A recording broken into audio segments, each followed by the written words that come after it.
Pickaxe. Hey G, it's been a while. Hey! Something I wanted to discuss with you. Oh god, am I in trouble? You are. The thing I wanted to discuss with you was Fatal Attraction. Whoa!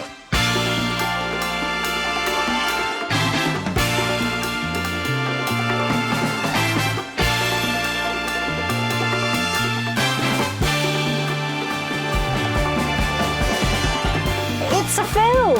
It's a film. And it's a film that we kept forgetting what it was.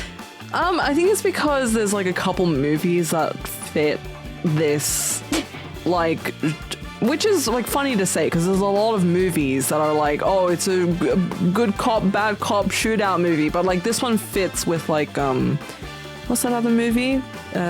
Killer Instinct? Yes. Yeah. So I thought it was, for a while I thought I was supposed to watch Killer Instinct. Yeah. I don't know if that's like, oh no, not Killer Instinct, Basic Instinct. Basic Instinct, yeah, Killer Instinct's the game. Killer Instinct is the game, yeah.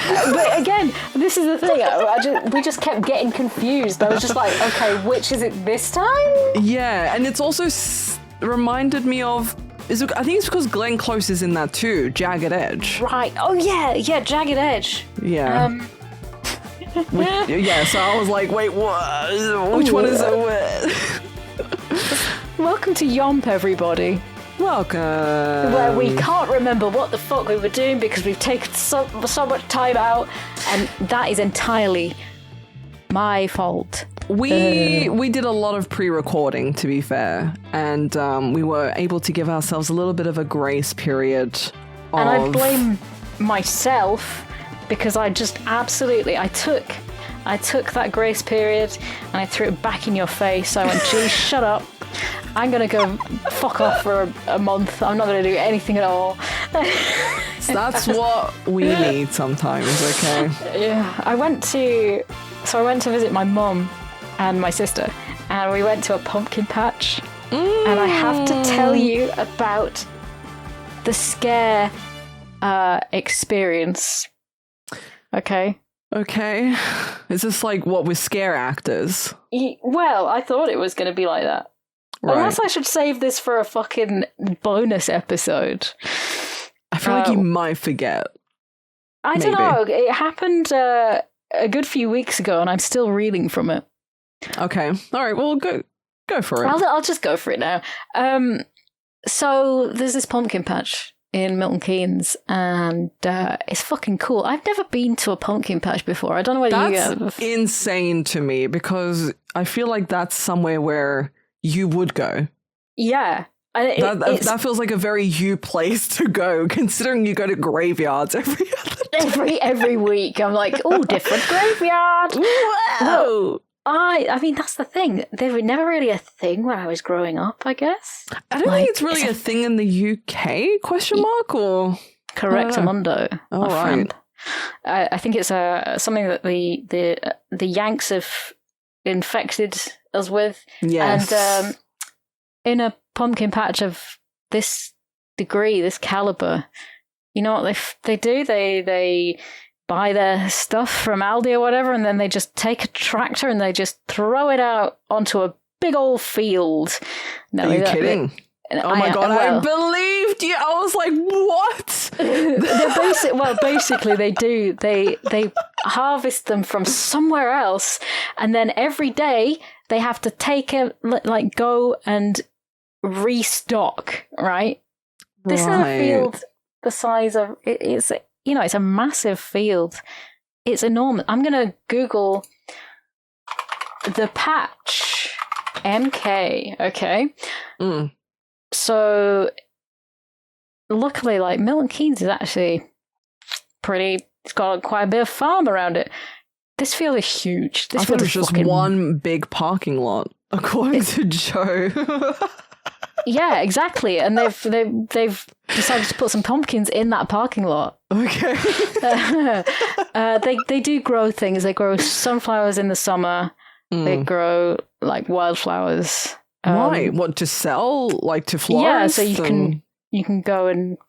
like, well, people can go. You pay and you go and walk around this. You can pick your own sunflowers. Oh, okay. The thing is, you pay to get in to this patch, and it's like £13, and then you have to pay to.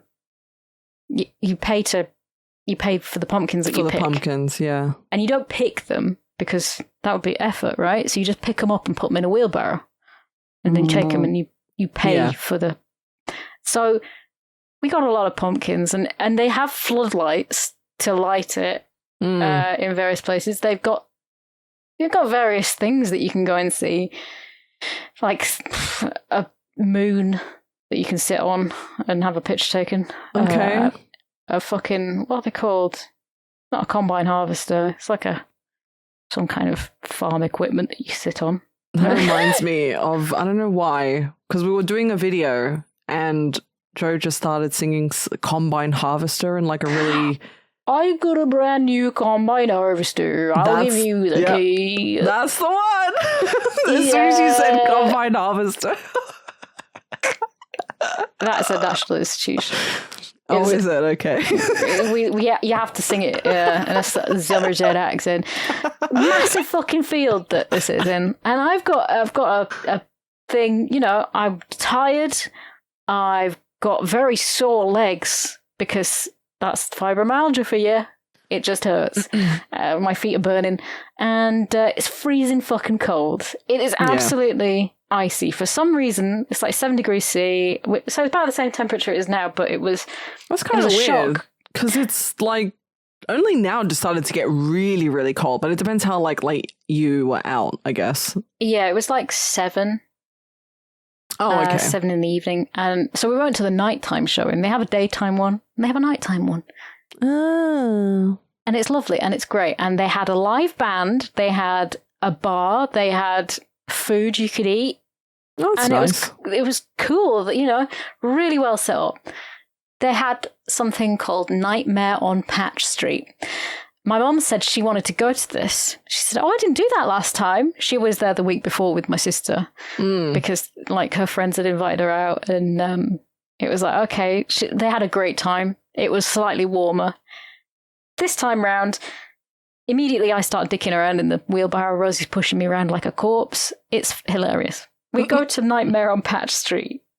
The woman sitting in the entrance is like, okay, do you have a pacemaker? Do you have epilepsy or seizures? Are you pregnant? Do you have a nervous disposition? I'm like, no, I can fucking handle this shit. I'm great. Is this for the scare stuff? Sorry. Yeah. Yeah. I'm like, yeah, no, like, I know what this shit's like. Let's go for it.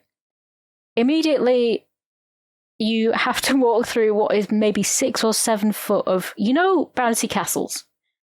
Yeah. And you know how your foot would get stuck in between it was like really tightly inflated. Oh, yeah. Yeah. So you had to squeeze through a tunnel that is pressing you from every angle because it's so... Immediately, I'm like, oh my God, it just keeps going. It's dark. You just have to keep going forwards because there are people behind you. You keep going. I'm like, I get out with my mom and my sister. I'm like, oh my God, that was horrible. But we're in a corridor that is one of those optical illusions where it's like smaller at the end. And we're like, oh, lol. Oh, funny. We go through the door at the end. Funny. It's a shipping container. Very cold in there. Ooh. And it's full of that dense fog machine fog. Denser than you could ever imagine. Denser than a school disco. Okay? Okay. It's lit in sort of like a orangey pink. There are things dangling from the ceiling. And the air is, because it's that fog machine fog, it's sort of thick. It's thick. Like dense, like getting into your lungs kind of dense. Yeah. And I'm freaking out. I'm trailing my hand across the side of this shipping container to try and find my way out. And I fall out of the end because I can't see it. You can't see the end. So and there's a massive step. I fall out and I say, watch out for the step. My sister called this the 9/11 experience. Yep. Yep. Yep. Yep. I'm like, yep. Yep.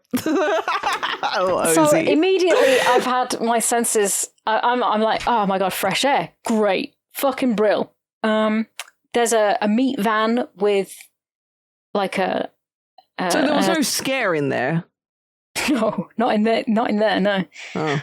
There's a meat van with a guy in it. It's just a statue. He's got hooks for hands. He's spouting off some scary shit like, I'm gonna fucking eat you, make you into steak. Okay. I don't know. I was laughing at him. It was great. He didn't move at all. It was just like some speaker saying scary stuff. Oh, so it was just a statue with a speaker and it was like a recording saying stuff? Yeah. So I was like laughing about that. I took some pictures.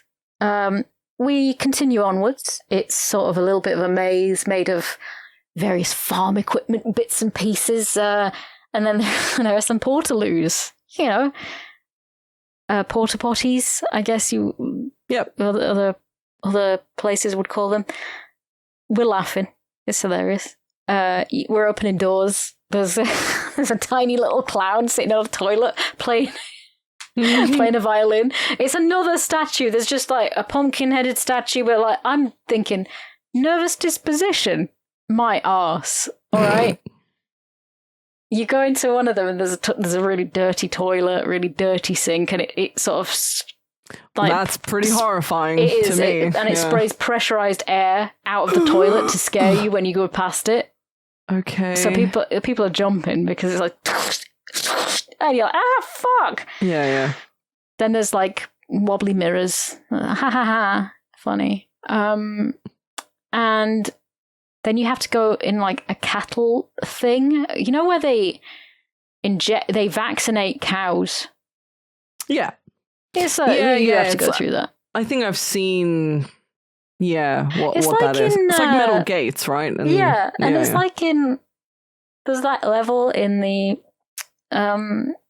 Texas Chainsaw Massacre game where you're just like in the back. Oh, we played that, didn't we? Yeah. Yeah. So it's a bit like that. It feels a bit like that. I'm like, oh, lol. And then it's like there's more shipping containers and that it's sort of on a tilt and it feels like it's moving, and I don't think it is moving. I don't think the floor's moving, but it's like it's weirding you out a little bit. You're like, oh fuck, why does it feel weird? And you can roll a ball and it rolls like uphill. It's like one of those gravity things. Feels very strange. And I'm like, oh, I don't really like that very much. You have to go through another one of those things that presses you on every side because it's inflatable. I'm getting a bit stressed. Oh, you know what? Sorry to interject, but I saw like during the Halloween stuff, that reminds me of, because I was seeing videos of like, it was like, oh, this machine suffocates you. So they'll like put I saw these two women up against a wall and then they put like a sheet over them. Right. And then they like suck all the air out. And then they're getting like suffocated in the sheet. And it's like a scare Halloween thing, and I'm just like, are people okay? Are you okay? I know exactly what you mean. Yeah. They kidnap you in America and it's like you pay money and somebody just basically tortures you. Pretty much, yeah. And it's like at these like scare places and just like more and more places are doing that. Oh, it's so weird, man. It's fucking intense. Isn't there enough horror in America? Do you really want to be doing that? Personally, no. I was thinking, I was like, okay, I can deal with this, and then we started getting the optical illusions. They got more intense. So the end bit was one of those. It was you walked across a bridge. You walked through another shipping container, and you. It was like spinning. There was it was like neon spinning tunnel that you walked through, and so it made you dizzy. It made you really fucking dizzy, and there were people hanging on to the bridge in the middle, and I was going, go, move, get out of the way, because I was falling over, and I was feeling horrible because Yeah, it's I have emetophobia, and I was feeling sick, and I was like, I just want to go. Yeah. I hated it. And that was the scare experience. Like, the fact that it was just triggering, like, it was just like all sorts of horrible, intense, like, sensory fucking horror. Like, it wasn't scary, but it was horrible. Like, I found a TikTok of people saying, "Oh, it's brilliant. It was very cool and a little bit scary." A little bit scary. And you were like, yeah, nah. Oh my fucking God. This ain't it, Chief. I felt like scary experience. I would love if it was people in costume. Well, those because I watched you ever seen Papa Meat Canyon? Yeah. Yeah, so he did a video on like scare actors and stuff. Yeah, and like those kinds of I love scare actors. Oh, I would do that. I want to do that. I'm not very good at acting. They have to go to like a place to train for that stuff. Yeah. It's really funny. It's amazing. I put it in the pickaxe recording, so people you can Google it yourselves. You can search for it. It's the Patch MK. It's a scare maze in Great Linford, which is another fucking amazing name from Milton Keynes. Thank you very much. We need to discuss. I need to sit down with Milton Keynes and ask why we've got places called Coffee Hall, Bean Hill, Stacey Bushes. What's the other one? Fuller's Slade. Oh, I see the tunnel thing you're talking about. Oh, God. Oh. See? Isn't it awful? There was no scaring. It was just sensory overload. Yeah. And I was like, they didn't ask if you were like claustrophobic. They just said, have you got a nervous disposition? Like claustrophobic people, oh fucking hell. They would have simply perished. You would die. you would literally would. Yeah. There was a point where I was just like, I think I'm just going to have to stay here. I'm just going to have to stay in this open bit that you're like, this is my life now. This is my life now. So that was, and then Rosie had 2 pints by this point before. She comes out of that and goes, God, I'm going to get a burger. Rosie's built different though. She is. Like, she's hardcore. I don't know how the fuck she does this. She is just built fucking different. I went in there thinking, oh, I'm peckish. I can get a waffle after this. No, I ain't getting no waffles after that. I ain't eating for a day after that because it was so harrowing. Thank you, the Patch MK. I had a wonderful time. It was harrowing. 10 out of 10. Thank you, the Patch MK. It was, I mean, it was a different kind of scary experience than I've ever had before. Yeah. But there was loads of, like, outside of this scare maze, it was still cool. Like, there was still, like, there was massive skeletons around. They would put skeletons everywhere. I took loads of pictures. There was kids there, little kids hanging out in the pub with 2 skeletons on a motorbike. It was brilliant. We got loads of pumpkins and we carved nearly all of them. Oh. And that was really fun. Well, it sounds like a nice, wholesome time. Yeah. Where all your senses were assaulted. After I shit my pants, it was really good. They had like a lady on she was an aerial acrobat. Oh. And she was dressed as a bat. An acrobat. And she was spinning around. Stop! She was spinning around on a hoop. She was fucking great. That is acrobat. I can't get over that. I'm sorry. And they had 2 ladies dressed as witches who were doing like they did fire dancing and also like light magic. It was like one of those things where they had like hula hoops that had lights in them, and they did like it made pictures because it had the LEDs making a picture when you spun it around, and like fans that did it. It was really good. And then they did some fire dancing, the fire performance. So yeah, that's badass. Sounds cool. Sounds like a nice time. It was great. It was freezing fucking cold. There was a big cauldron that was like a skull's head, and I was like, lol, he's great. Lol. Yeah, fab. Loved that. I'm ready for the scare experience in the summer. In the summer? They don't have it in the summer. Horror there is the stupid heat. Oh my god, yeah. I like being in a field when it's horrible. Oh, Jesus Christ, awful. Anyway, that was like the main reason I went down to see my mum. I was like, "You need to take me to this pumpkin patch, or I'll cry. I'll scream." Oh. We also went to the range. Isn't that like an American place? No, it's just a shop. It's like a dollar store, I guess. Yeah, the range is American, I'm pretty sure. Is it? Oh. I think so. No, I'm wrong. It's a British variety store and garden centre. It's I fucking could have cool. sworn I heard the range in America. The range America. Oh, it's called... No, it isn't. Okay, never mind. Ignore me. Never mind. It's like a Dollar Tree. It's like a It's got all sorts of stuff. We went to look at the Christmas decorations. I've had so many. I've had Halloween. I've had Christmas. Quizmoys. And it was good fun. I was absolutely fucked by the end of that visit. My legs gave in, and I was just like, I can't do this anymore. It was fun. Sounds like a nice time, though.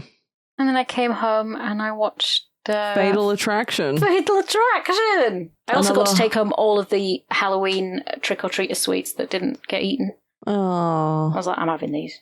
Fuck off. You do like your sweets. I do. So, this was a G-star pick. Yeah, I think this was on the list for a while because of Jagged Edge, I want to say. Yeah. Because Jagged Edge was on there because I'd never seen it before, didn't know anything about it, so I was like, okay, we'll put that on there. That was dovetailing off of the Simon film, because I was like, okay, there's this one that's like in a similar vein, let's see what it's like. And then this one was like the more well-known one of that genre, so I was like, because I'd never seen this one before either, but I knew like tidbits about it.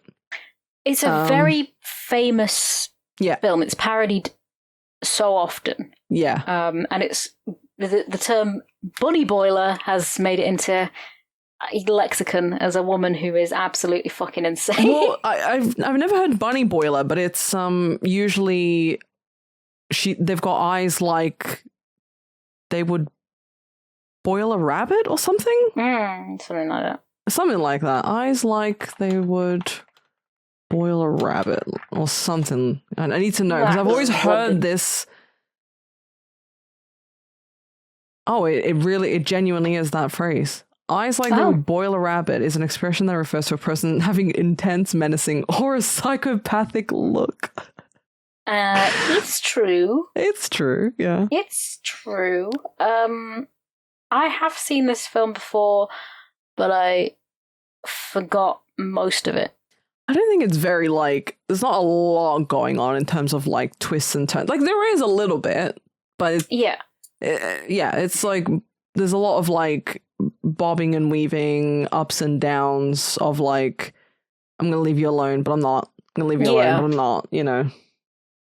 Yeah. And it's like, I felt like it dragged on. Oh, yeah. It overstayed its goddamn welcome. Yeah, it was like 2 hours long, wasn't it? Yep. Whew. It was an intense 2 hours. Because this is when Brenda started peeing in the plant pot, and it was bloody. Oh Jesus! So it was during this film. She was so fucking fed up of it. I did take some notes in pencil. Because I had to draw a picture of Glenn Close's face. Okay. I had to, because Glenn Close looks like a cartoon bomb has gone off in her face. Did you say a cartoon bomb? Yeah. You know, in Looney Tunes, etc., where they have a bomb go off in their face, or they smoke a cigar that explodes and it goes, and it's like their hair is all thrown back. They haven't got any eyebrows. Yes. Okay. Yeah. Yeah. Yeah. It's like she looks like that, and I'm thinking, why the fuck is this man attracted to her? Okay, that's like one important thing I want to note. His wife is so fucking hot. She's beautiful, man. She is like beautiful, and she's got a rocking body. She is sexy as hell. She's sweet. Yeah, she's nice. She's smart. She is awesome. I would fuck her. Like, she's amazing. And then he goes and has sex with that crazy bitch.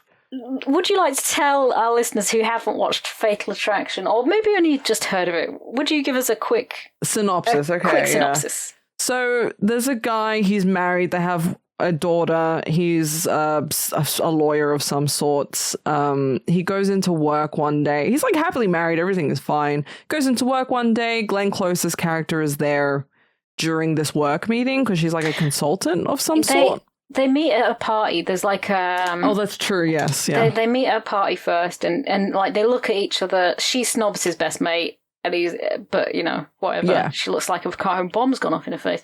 Yeah, and then it's because her hair's like back off of her face, and she looks ridiculous. Her hairline is like way far back. It's like halfway across her scalp. Yeah, yeah. So she's in this work meeting because he's supposed to be legally representing someone that is suing her for writing a story about an Ohio senator who had an affair.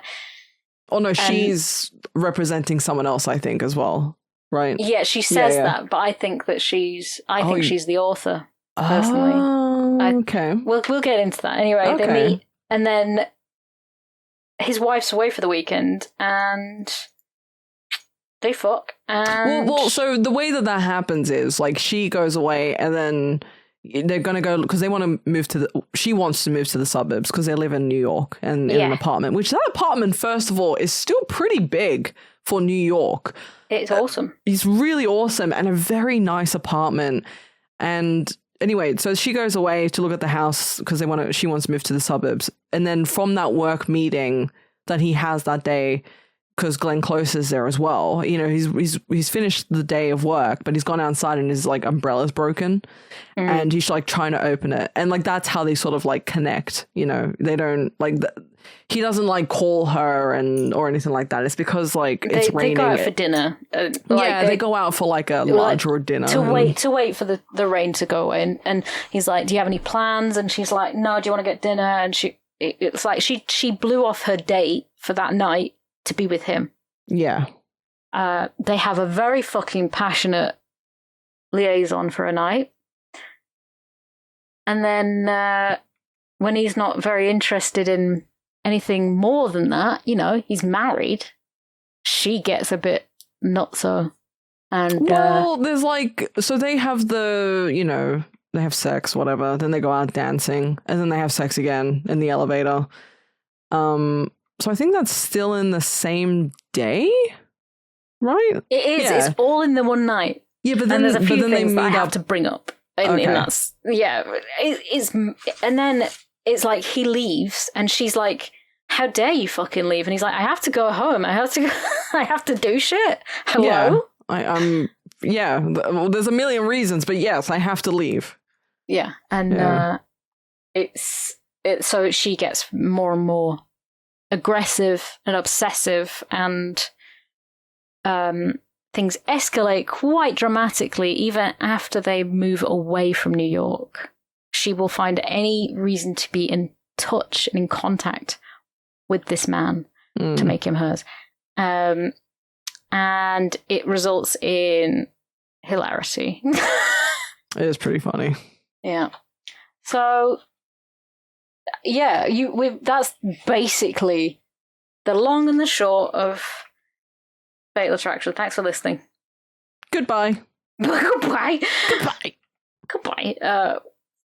Right. Starting from the top again. Absolutely smoking hot wife. His daughter, I thought was a little boy. I thought the same thing. Very short haircut. Well, yeah, it's the haircut, and I'm like, why the fuck? And then he started saying like, started gendering her by saying she and her, and I'm like, wait, what? Who? Wait, you have a wait, where? What? Who's the And then I'm like, oh, that's a little girl. Yeah. Okay, cool, I guess. Yeah. But yeah, like his life is good. He is, you know, like it starts off very, you know, he's got the wife and he's got the little girl and they've got a little dog and they've got an amazing apartment in New York. It's so cozy, that apartment. Mate, it is beautiful. Whenever I watch films like this, and like, if you look a film from the 80s or the 90s or whatever, you look at the background. I'm sure you pay attention to the background. It feels so fucking lived in. Yes. Like there is shit everywhere. There's perfume bottles and makeup, this and toothpaste and pictures and records and a cork board with notes all over it. And there is detail everywhere. And if you look at like apartments and houses on TV shows and movies today, it looks not lived in. Yeah. It's and like it's somebody's so depressing. It's like somebody's taken the least sort of like exciting thing that they could do for a place. Yeah, it looks like a fucking show house or a showroom or something. And people live like that now anyway. So maybe it is realistic, but I hate it. I think it's like the ones who pretend to be like, you know, they've got their life together and they're like minimalists, but in reality, they've probably got like, you know, crap all over the place, like, you know, clothes thrown here and there. Like, there are some people that do actually, they genuinely just don't have stuff. They don't have CDs, they don't have DVDs because they like, well, I stream everything. They don't have, yeah, they just live in this grey house. Oh, you're talking about like the like minimalist grey, no owning. Like I understand because our generation lived with, you know, the clutter, right, and like a lot of things in the house, and like I can understand that. There's like a degree of that though. I don't like the extreme end of that, but like you still gotta have stuff. It's like people just abandon their interests when they grow up. And I can't deal with that. But yeah, their apartment is fucking lovely, and then the house, even better. The house. I was like, oh my fucking god, I want to live in that. There. Yeah. So the wife takes the kid to see this house because grandma and granddad are out there. Really, really fucking brilliant. That their surname is Rogerson. Oh, yeah. Oh, Rogerson! Was it Hal and somebody? I don't know. Anyway, I loved that. I was like, it could be me. I could be living in that farmhouse. They're literally me. They're literally me. And the little girl was like, there's room for a rabbit. And he was like, oh, great.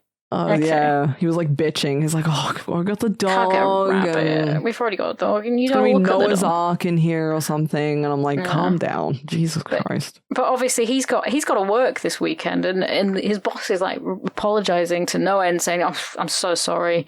You know, this is the only time we could meet. And oh my God, it's the woman from the cocktail party business meeting. Blown out face. The blown out face. And she's looking knowingly at him like, I know you're into me. Yeah? You like that, don't you? There's like little, you know, he takes a bite of his bagel, he gets cream cheese on his nose, and she's like, oh my God, you've got cream cheese. Cream cheese. Yeah, just like weird little like personal interactions to start planting the seed that she's clearly interested in him, and he's like noticing that she's acting very familiar, I guess, towards him. So the night of passion that they share after this business meeting. Oh well, I mean, the whole thing is that I think that she's written the book on an Ohio senator who's had an affair, because she seems like the kind of person that would be doing that. Yeah, well, yeah. Right? Yeah. And I'm thinking like, oh, it's her because she seems to speak very knowingly about the client. That's very true now that you mention that, because she said like, oh, I spoke to her personally, or I know for a fact. I think I know for a fact that she does or something. Yeah. So I think it's her that did it, because you don't really know what she does. No, I was like, wait, what do you do? Who? Who is this? Yeah. Like, either I missed it or I didn't understand correctly. Yeah, I thought she was just like somebody that they brought in because she was representing. Yeah, but does that mean that she's a lawyer? No, I don't think so. And it's also funny that like throughout the film, I know lawyers specifically focus on certain areas of the law, and his character is a lawyer, but he seemed to be a little like oblivious to certain aspects of the law when it came to the situation with her.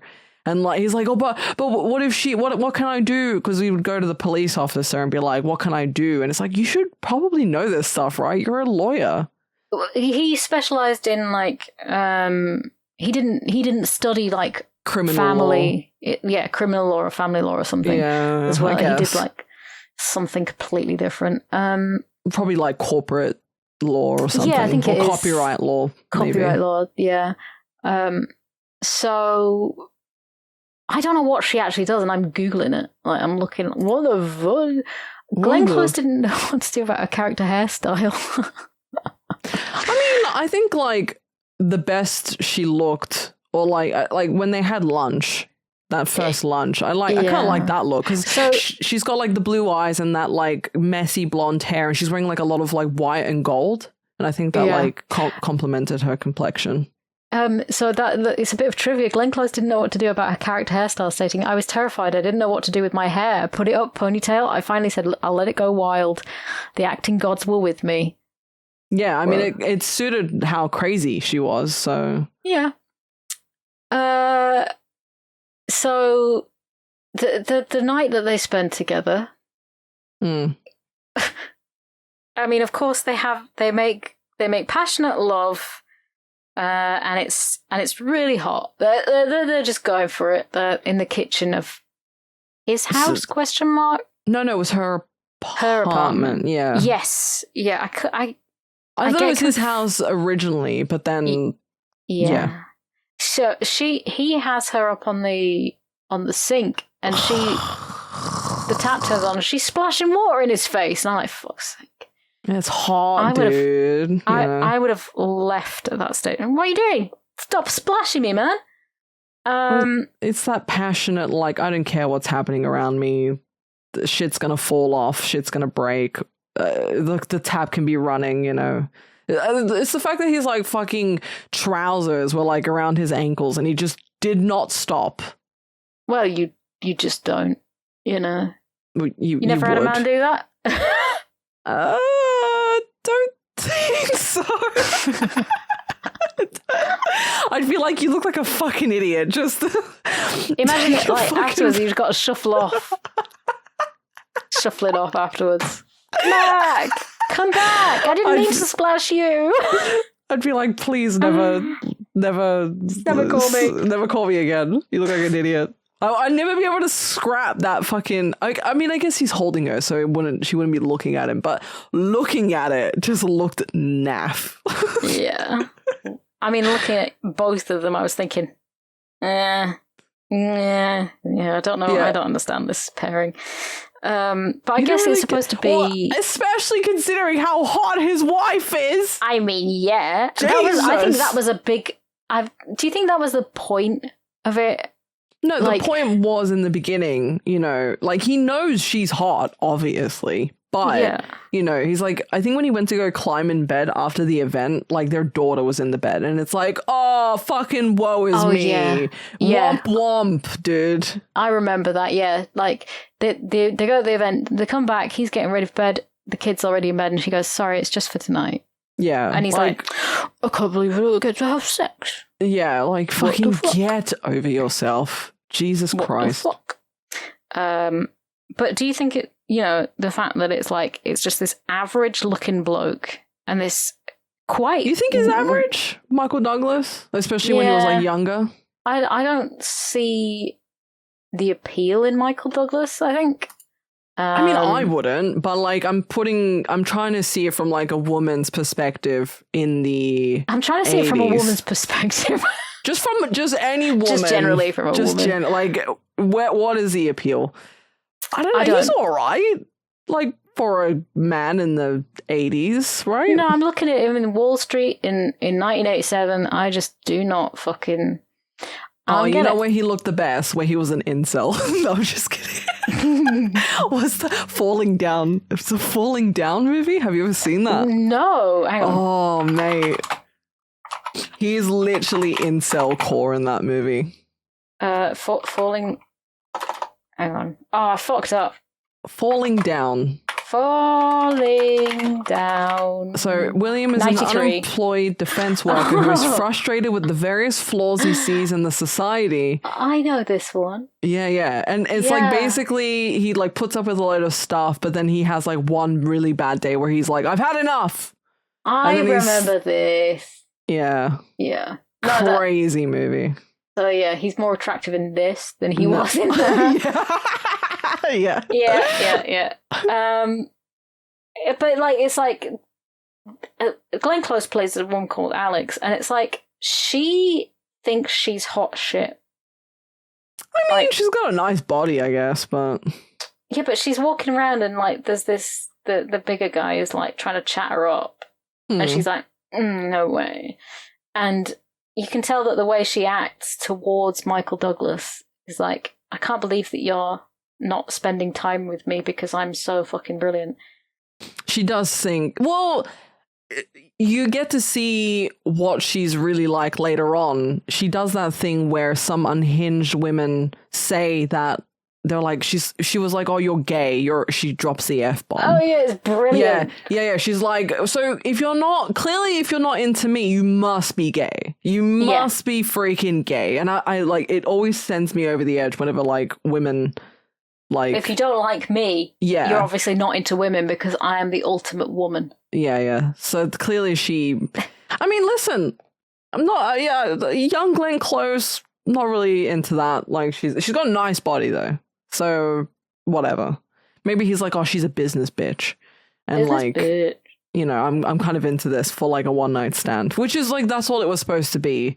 And then, you know, again, I still don't get it because his wife is so hot, dude. Like, she's smoking. I don't get it. I would not do. But then he goes in a second time. He does. So they have a lot of sex on that first night. Okay. Yeah. She says, let's go dancing after this. After they've had a shag, and he's looking like, you fucking for real? You for real? She takes him to dance like samba, and she's flicking her hair in his face in the most annoying fucking way. Yeah. Oh my god! Just stop it! You're really annoying. Leave it. Stop. And then, I mean, when they're samba dancing in general, everyone's sweating and flicking their hair everywhere. Yeah, and but she's doing it in his face. She's like flinging it here and there, spinning around, and he's like, "Oh, wait, yeah, great, cool." Oh yeah, I'm looking at it now. She is like really whipping him with it. Yeah, that's rude. That's so rude. That's really rude. Everything else she does is fine. That's the one thing Biv can't forgive her for. I can't fucking deal with this woman.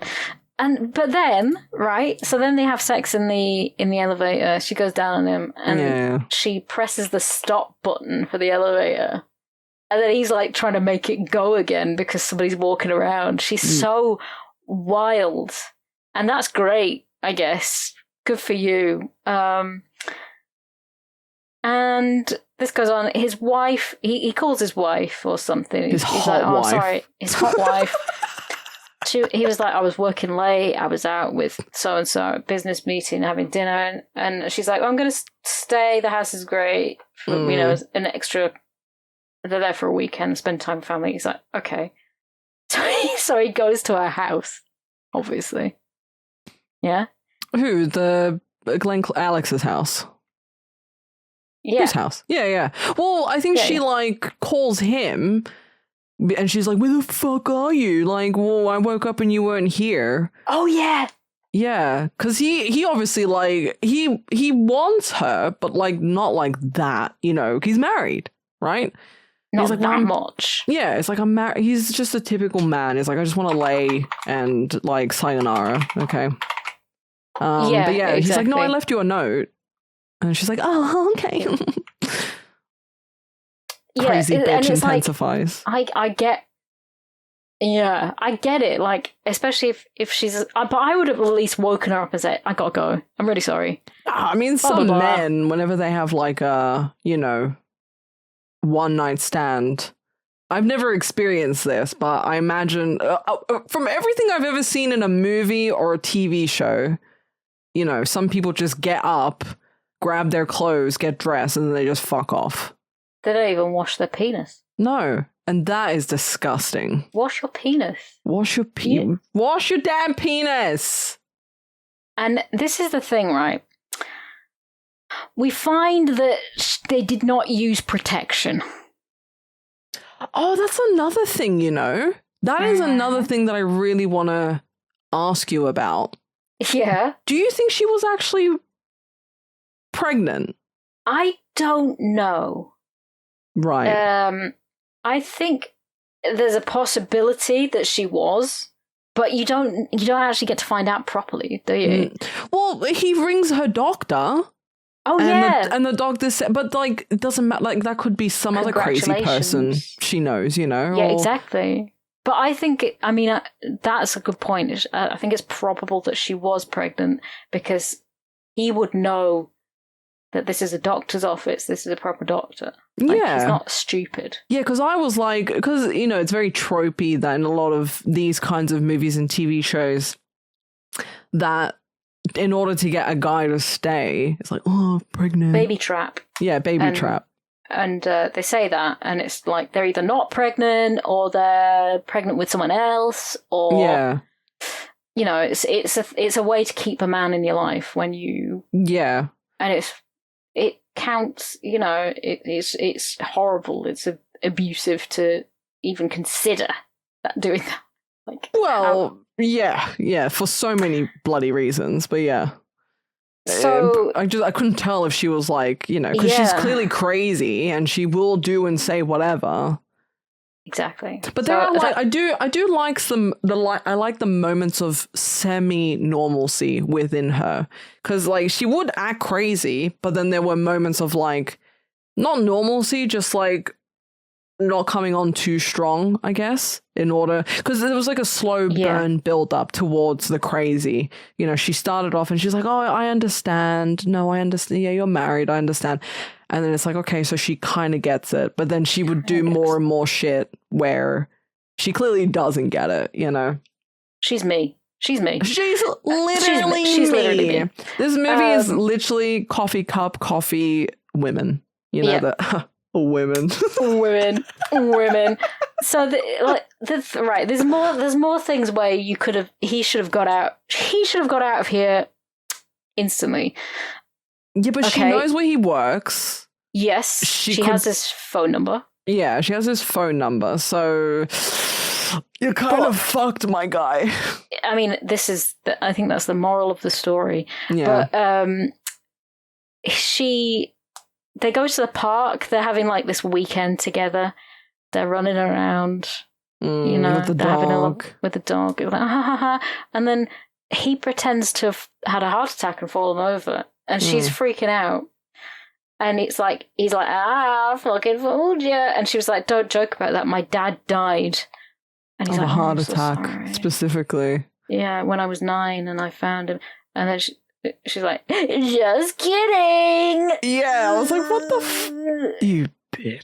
And he's looking at her like, oh my god. Wait a minute. No, he's like pissed off that she. Oh my god. Anyway, she brings him home for dinner. She's cooking something, but she's listening to opera. Lady Butterfly. No, really loud. Madam Butterfly. Madam Butterfly. But it Madame. was so loud that he's shouting over, "This smells great!" Yeah, it's like, just relax, turn it down, and enjoy your spaghetti. Yeah, just turn it the fuck down. And also she lives in a place where there is oil barrels on fire and meat being carried around. So I think, so I watched I love Sex in the City. And in the original show, Samantha moves to the meatpacking district. Right. So I think that is what this section of New York is. That is horrific. Yeah. But apparently, like, it was, like, meant to be chic and, like, up and coming. And it's so like, chic to live near fucking the meatpacking. pig corpses and things on fire. I love it when there are tramps just outside my house, you know. Makes me feel really boho, really. Well, yeah, so it's literally in Manhattan. Yeah, the meatpacking district in Manhattan is a hip commercial area on the far west side. So I guarantee you that's where she was living. Yeah. That's why it looks so freaking weird outside and like so, you know, like, why are there barrels on fire? Why is there... I'm pretty sure when they were walking after their night out of dancing, there were like men with like animal corpses outside as well. Yeah, well, this is it. Like, would you not go... Oh, this is kind of weird. Maybe it's like a foreboding... You know. It's like when I bring men home and they're like, "You live in Blackpool? Jesus fucking Christ! You live like this? Bitch, you live like this? Please don't tell anyone how I live." Yeah. Oh, okay. Yeah, I'm right. So I typed in meatpacking district fatal attraction. Yeah. So that was 100%. In the meatpacking district. But apparently it was meant to be like trendy and up and coming in that area. So I mean, I guess, but also it's because, like, you know, in certain parts of New York, and in certain buildings, it's like you gotta apply to live in those buildings, and they have like certain standards and like wait lists and interview processes and stuff. So I think in that area it's a bit more lax, I guess. Yeah, I guess so. But there was a few things that you're thinking, oh my god. Anyway. She's just a young, wild, carefree, sex-crazy business bitch of a lady. Okay? Do you know how old she's supposed to be in this film? I want to say mid-30s. 36. Yeah. She is my age. The thing is, I feel like in the 80s and 90s, people just seemed a bit old. They looked older for some reason, right? They did. It's because of like the hair and the makeup, the way they dressed. Right? Yeah. It's gotta be. So. But so she, you know, family comes home. Great. Cool, back to normal. No. Hold on. They have their sketty. Right? And then they have the sketty. They're sketty, and then they have their another sexcapade. I'll have one sex, please. And then he gets dressed, and then I'm pretty sure he's like, okay, this has got to be it, right? Like, my family's coming home like tonight or tomorrow, and then she starts having a fucking hissy fit. And then he's getting dressed. God, yeah, he's getting dressed. And then she gets out of bed and she starts kissing him. And then he can feel like wetness on her hands. Like, why are your hands wet? And then, you see that she's like slit her wrists. Yeah. And she's giggling, she's laughing. And, she's absolutely mental. She's got, so he's like rushing around trying to save her life. Yeah. He's like, putting pressure on them and wrapping her wrists and, holding her, comforting her. Obviously that's what she wanted. She wanted to cause bedlam and get him to care and stick around. And he's on the phone to his. Another one of those things, those tactics where women, they manipulate, where people manipulate. It's like, I will kill myself if you leave. And so the person goes, well, I don't want you to die. I don't want it to be my fault. Well, yeah, it's a manipulation, like guilt tactic, you know? Yeah. So the self-harm wasn't enough, which is why she then went on to the I have your baby plot point, you know? But again, I don't know if that was real or true, you know? Yeah, she said, I'm 36, I'm not going to get another chance. I had a horrible miscarriage and I didn't think that I could get pregnant again. So I'm keeping it and you're going to be in my life. So there. Yeah. And so he does stay the night with her. After she does that. Yeah. Yeah. Obviously, like you want to make sure that she isn't gonna do what she again. did. I find it funny when he goes home that morning. He's such a it just fucking irked me because he like is getting dressed for work. And then his bed obviously was made because he wasn't there the last like 1 or 2 nights or whatever. So he intentionally jumps in it and messes it up. Rolls about, makes it look like he's been sleeping in it. Which leads me to believe that he does not make the bed. He obviously leaves it for his wife to do that. Yep. Which just pissed me off so much. She left him leftovers in the fridge to heat up and he didn't eat them because so he gives it to the dog. So this woman, his wonderful hot wife, literally done everything for him. You know, she's like, I've made you dinner. You know, I make the bed for you, and he's like, oh no, she's asking him where her suit is or whatever. Anyway. What a fucking piece of shit. Yeah. Genuinely. So rolling around in the bed, like, what the fuck I did it. And he thinks this whole shit with her is over. Oh, yeah. He's like, okay, you're kind of crazy. You tried to kill yourself, but, you know, I hope you'll be okay. And then she's like, yeah, I'll be fine. So she's leading us and him to believe, like, yeah, she had, like, a bit of a momentary breakdown, but it is what it is, and they'll go their separate ways or whatever.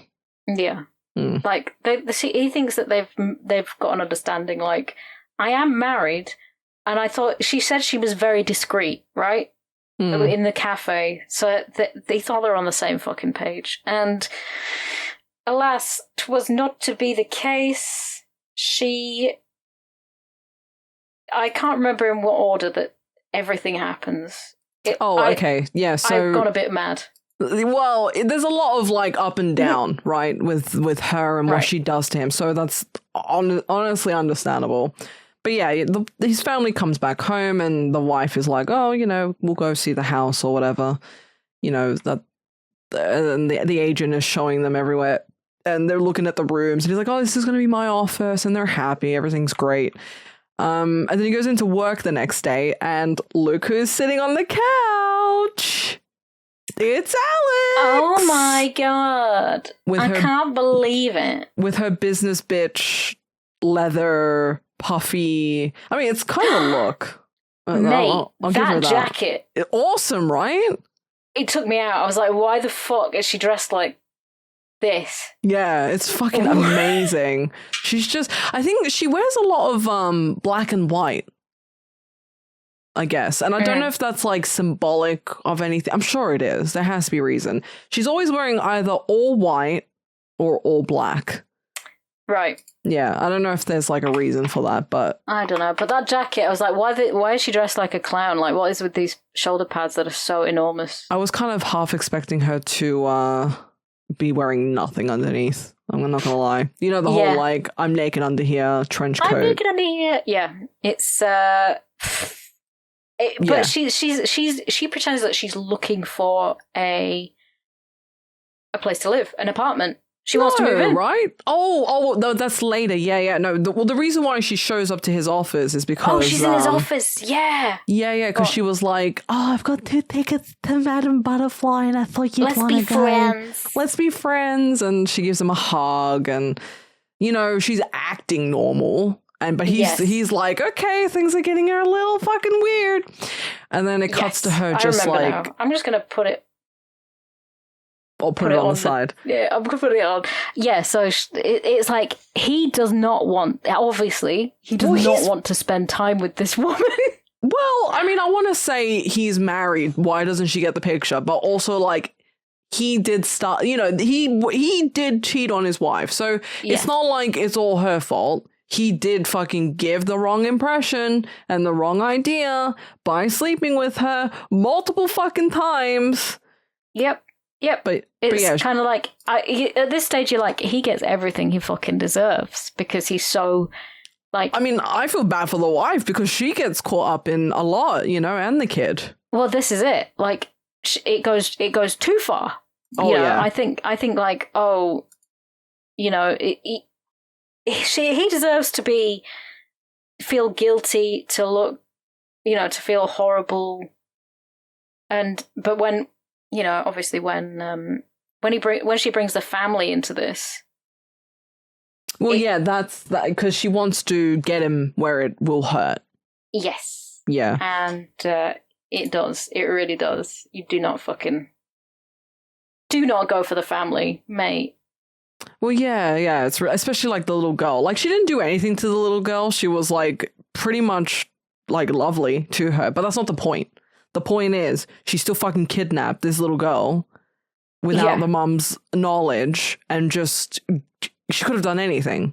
She literally could have done anything to her. Yeah. The fact that she picked up this kid from her daycare, from her school. Yeah. And took her out and basically took her to a theme park. And it was like, okay, it was just proving that she could. Yeah, like, she could I'm in your life. I'm fucking with you. Yeah. Yeah, it's the fact that she was like proving a point, and it's just unhinged. And I think before the scene where I think they've got that other couple at their house. I love if you've got that scene on the background. I'm just paying attention to every single thing, from the plants to the candles to the lamps to the ornaments. It is such a beautiful place. That feels so alive. It's wonderful. And they've got great friends. You know, I love her jumper. She's wearing I'm wearing a similar jumper today. It's glittery. It's blue and red. Oh, yeah. The chevrons. colorful, like, little, like, the colorful swirls and stuff, but against, like, the black glitter is really, really nice. Yeah. That's what I'm wearing, a similar thing. So, but it's like that. You know, they've got a really homely look about everybody. Like, their friends are nice. Yeah, lovely home, great friends, great daughter, great wife, great job. This is what he's risked. Yeah. By having an affair in the first place. And so, you know, you think it's all going great, and then the phone rings. It's, oh, fuck. And his wife, does his wife answer? Yeah, so at the dinner party, she answers, but Alex is not saying anything because she's just like, you know, she wants to talk to Michael Douglas's character, Dan. Yeah. Dan. So she's just like, if the wife picks up, she's just sort of like not hanging up. But I think she calls at like 2-3 o'clock in the morning, and then he picks up. It's 2:13 a.m. and he picks up, and he's like, "Can't this wait until the morning, Mr. Work Friend?" Yeah. Oh, yeah. Like pretending like it's like somebody from work, and it's like, oh God. That is, you know, it's like it startles him as well, because it's like, you're really getting into my fucking life right now. Well, that's why he starts to sense like the danger of the situation, because she's like showing up at his work, ringing his house. You leave me no choice to call you at 2 a.m. You leave me no choice. Yeah. Like this is the only choice. Like, she doesn't take the hint that he doesn't want you to talk to her. Sure, like, and I will agree on the fact that if he says he's not interested, she should have stopped there. But her caveat is that she's pregnant. So she's like, well, I'm pregnant and you need to know. Yeah. Right? Yeah. Well, that's like that's the hook she's using. Hook. Yeah. Yeah, you have to meet me and we have to talk, and I wouldn't, if you'd agreed to see me, I wouldn't have had to do this. It's all your fault, Yeah. You just want a quiet life, and he's getting really fucking pissed, and I would be too. I don't want to be seen with this scary woman with the big shoulder pads. Well, because with the big shoulder pads, because he meets up with her, and they're like walking and talking, pretty like fast pace, and then she eventually says like, "Oh, I'm pregnant." Surprise, la la la la, and then he's like, "Well, I don't want this baby. I'll pay for the abortion. I'll pay for it." That's what he says. And she's like, pay for the abortion. Oh fuck! And she's like, "No, I'm fucking keeping it." Yeah. And she's there like, "You play fair with me, I play fair with you," and it's like, you're not playing fair. This is fucking terrifying. Yeah. And it cuts between like the perfect little family life, wife, kid, friends, everything, and he's living with this stress on his shoulders that there's this woman's got having his baby, so he can't fucking get out of it. Yeah, and he takes it like he's doing what she, keeps doing to him essentially, and he wants to get down to the truth of it all, and he waits for her to leave her apartment, goes up, and he knows she keeps a key on top of like a breaker box of some sorts in the hallway, and he just breaks in. Yeah, and you see her leaving. Yeah. In this fucking the meatpacking district. And so he breaks in. And I think, is that to find the number of the doctor? The number of the doctor, he goes into her medicine cabinet and sees the pregnancy tests as well. So he's discovered the pregnancy tests. Right. Not that they have any results on them, but the fact that she's obviously been taking a pregnancy test. But I don't know if that was like a plan. It all feels a bit like sus. There is one thing about this scene that I don't understand. And it's the part where he's looking through her paperwork. Right. And he's like, she's got like a book of like cutouts and the Madame Butterfly thing, and there's like a page with doodles on it. And he opens up this book and it's got like pamphlets in it and cutout pictures. So, but then I think one of the articles in there says Stanley Forrest in 1958. And I don't know who that is or who that's supposed to be. It's her dad. It is her dad. Died obituaries. September 29th, 1959. Yeah. And he died of a sudden heart attack. Okay. And she would have been very young. If she's 36 in... What year was this? Was it the 90s or the 80s? Yeah. It was the 80s. Oh, was it? Oh God, when Fatal Attraction? It was 1987. Okay, so she's 36 and 87. 1987 minus 36 is 1951. So when that obituary, 1958 or whatever, she was 9. So she was telling the truth when she said, look, here's the newspaper clipping. Here's the thing on it, sorry. The newspaper clipping about Stanley Forrest's death was from 1959. Alex had mentioned that her dad died when she was 7. Yeah, from a heart attack. And another point says that she now is 36 years old. Based on dates of the unused opera tickets, we see that it's 1986. Putting her birth year at 1950, thus she would have been 9 years old in 1959, not 7 years old. Well, I mean, she clearly stated that what she had said about her dad anyway was like a joke or a lie. A lie. So right. I didn't really like put the pieces together when... Because I was like, wait, is that meant to be her dad? So he did die of a heart attack? I was like, what's the point of this? Like, what is it trying to say by this? It's saying that, like, she wasn't... She was like, she can lie about it. She's a liar. She's a good her liar. dad is dead.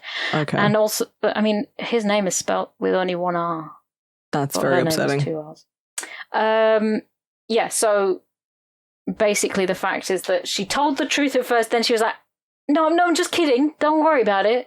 Like when he expressed, concern. Like, oh no, I'm sorry. And so that's that bit. He breaks into the apartment and he sees like, oh fuck. Yeah, like the paperwork and the article and the Madam Butterfly thing and the pregnancy test stuff. And then he goes to his mate, who he's really close with, and he tells him about this. He's like, he's like, I'm not familiar with family law. What the fuck am I in for? And he's like, well, you're screwed, man. You Pretty know. much, yeah. He's like, it's not good. It's not good at all. It's not good. So yeah, it's like he had to break in, and he's telling his friend, I broke into her apartment. He's telling his lawyer friend. Yeah, there's so many like red flags going off, and then I think it cuts to her, and she's like smoking, eating ice cream, eating fucking Oreos, and drinking wine. The fact that she's pregnant and interesting. Yeah. Well, I mean, it was a different time. I know, but still. Yeah, no, I agree with you. But she was like... That is interesting, the fact that... Yeah, that's a good point. She's watching something on the TV about tasers. She's drinking wine.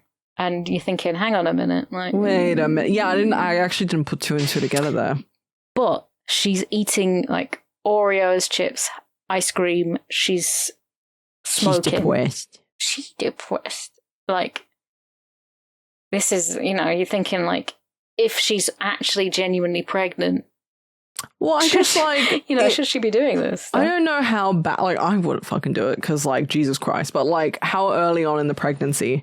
Realistically, anyone in their normal mind would go, oh, I'm pregnant. I probably shouldn't be smoking and drinking or having all this really bad food. But, like... To give my baby the best chance at life, I should stop this. And obviously there are people that don't know they're pregnant, and that will... True, yeah.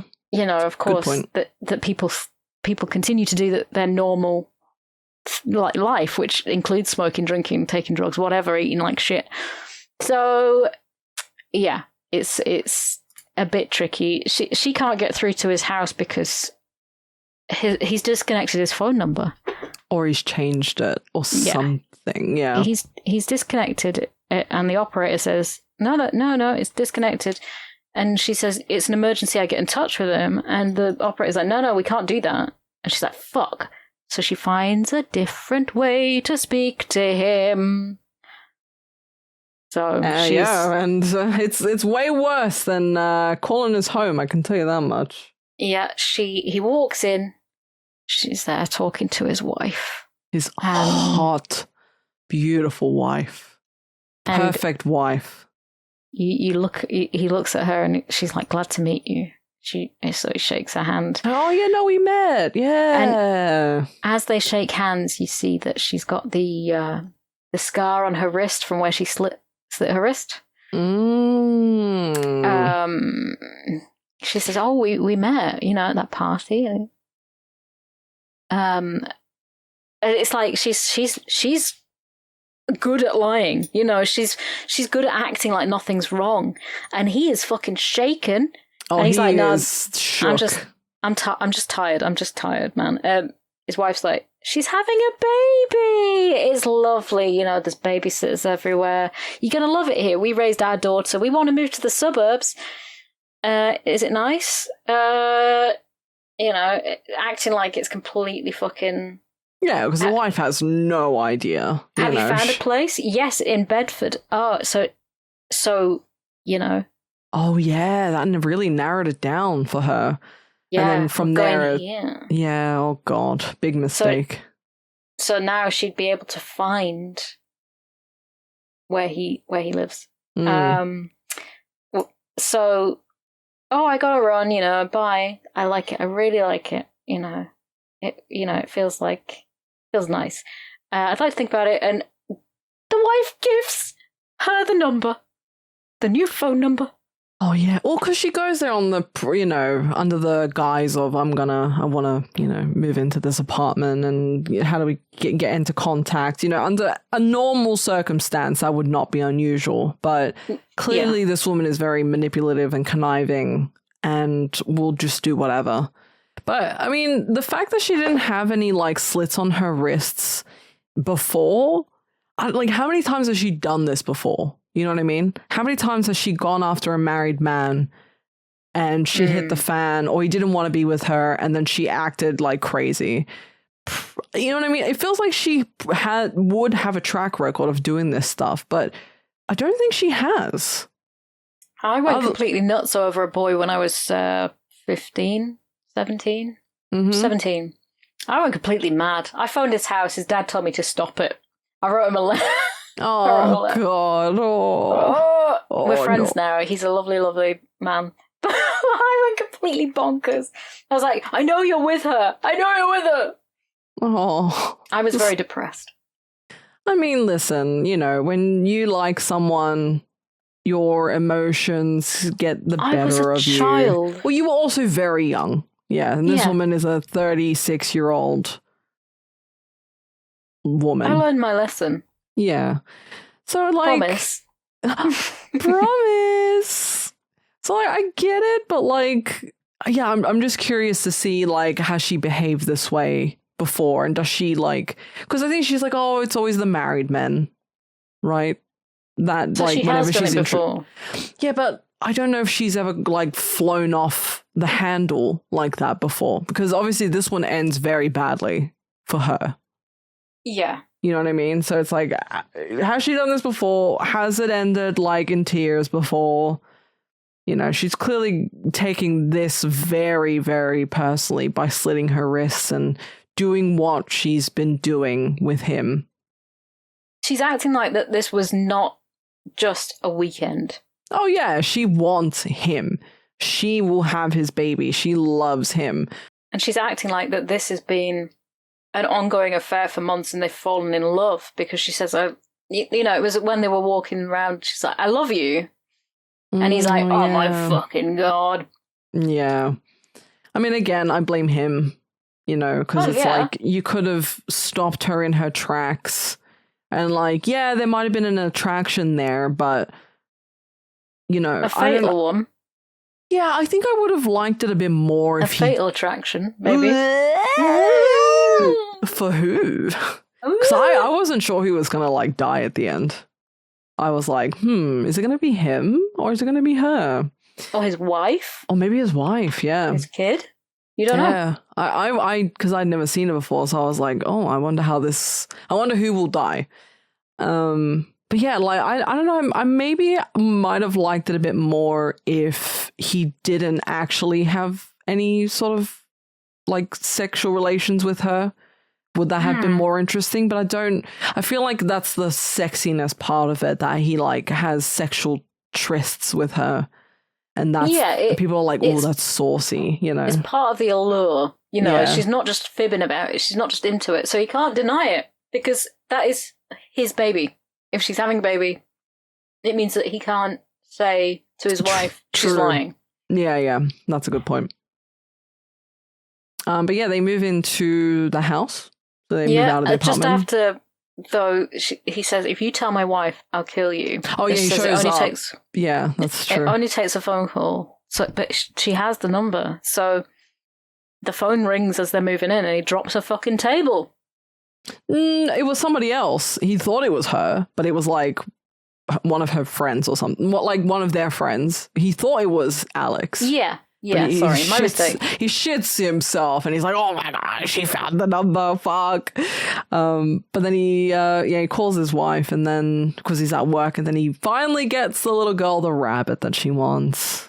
They're decorating, they're moving in. It's fucking lovely. Yeah, super lovely and wholesome. He thinks it's over because he's moved. She doesn't have that information. The information. She's not. Something else, though. How many fucking photos of your family is normal to have in an office? Back then, I don't know, like maybe one or two. But yeah, he's got pictures of his wife all over the place. Hey, man, if I was married to her, I'd have her everywhere. I'd be like, oh, look how hot my wife is. She's awesome. Candace, it's not about you. You're not the hot wife. Candace is talking to me. It's like the fucking I don't know if you know this meme, but you know the Resident Evil movies, the one with Mila? Yeah. Yeah, so what's his name? The director? He's married to her, and everyone memes on him, and he's like, my hot wife! What's Anderson something? Resident Evil movies. What's Anderson? Yeah, Paul W.S. Anderson. So I think from the first movie, I think they got together after that. And then, like, obviously there's like a million Resident Evil movies after that. But he makes her to be so cool. She can do anything and everything, and she's so hot. And everyone memes on him, and the meme is, my hot wife. Hot wife. Because he's just in love and obsessed with her. And that's how I would feel if this woman in this movie was my wife. That's true. I'd have pictures of her everywhere. I guess so. It's just I found it overbearing. No, I'm just kidding. I'm memeing. Like, she's hot, but like, you know, a couple pictures, my guy. Yeah. Yeah, it's a bit of a juxtaposition, but also like it's ironic that he loves her. He's got pictures of her. He's very, very attracted to his wife, but yet he still did what he did. Why? And that just speaks to volumes on like men who do this in general, or people who do this in general. You know, you got somebody like Shakira getting cheated on. Right? You know what I mean? Well, who was it? It was like, wasn't it Leonardo DiCaprio who's cheated on his girl? Like, there are people.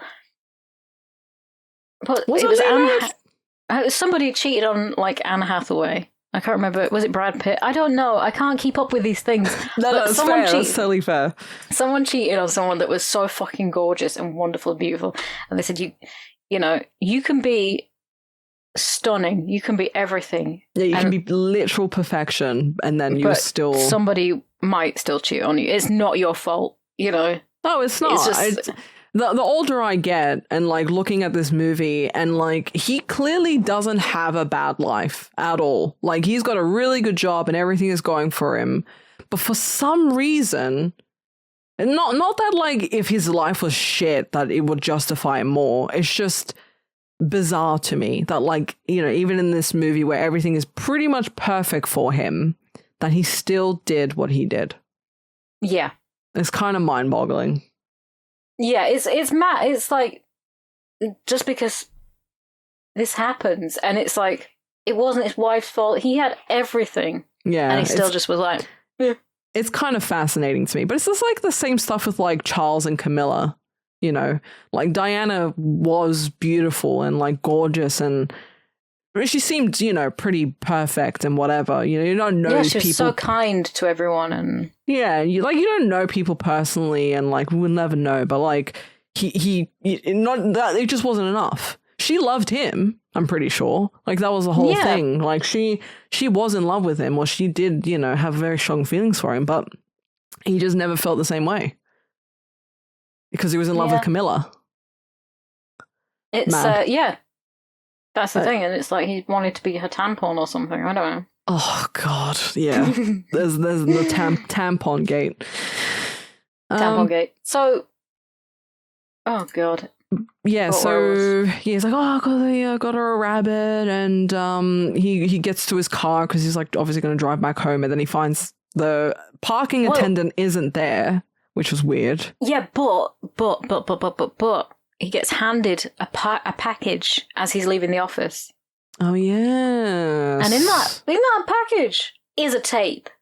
Yes. But yeah, he gets to the car and it's been like, she's thrown acid on it? A question mark? How the fuck did she do this? That's what I want to know. What the fuck did she throw in his car? What the fuck is that? Yeah, because she fucked it right up. But it's then he gets in another car, or they fixed his car. I don't know whose car that is. It'll be a courtesy car. It'll be some kind of like is insurance, because he has to say that it's an electrical fault. Oh yeah, even though there's like clearly fucking acid everywhere. Do you think it's like a thermite? What the fuck did she? The thing that eats through metal. Yeah. Yeah, maybe. Thermite is that? Is she that clever though? No. I'm curious now. What did Alex throw on Dan's car in Fatal Attraction?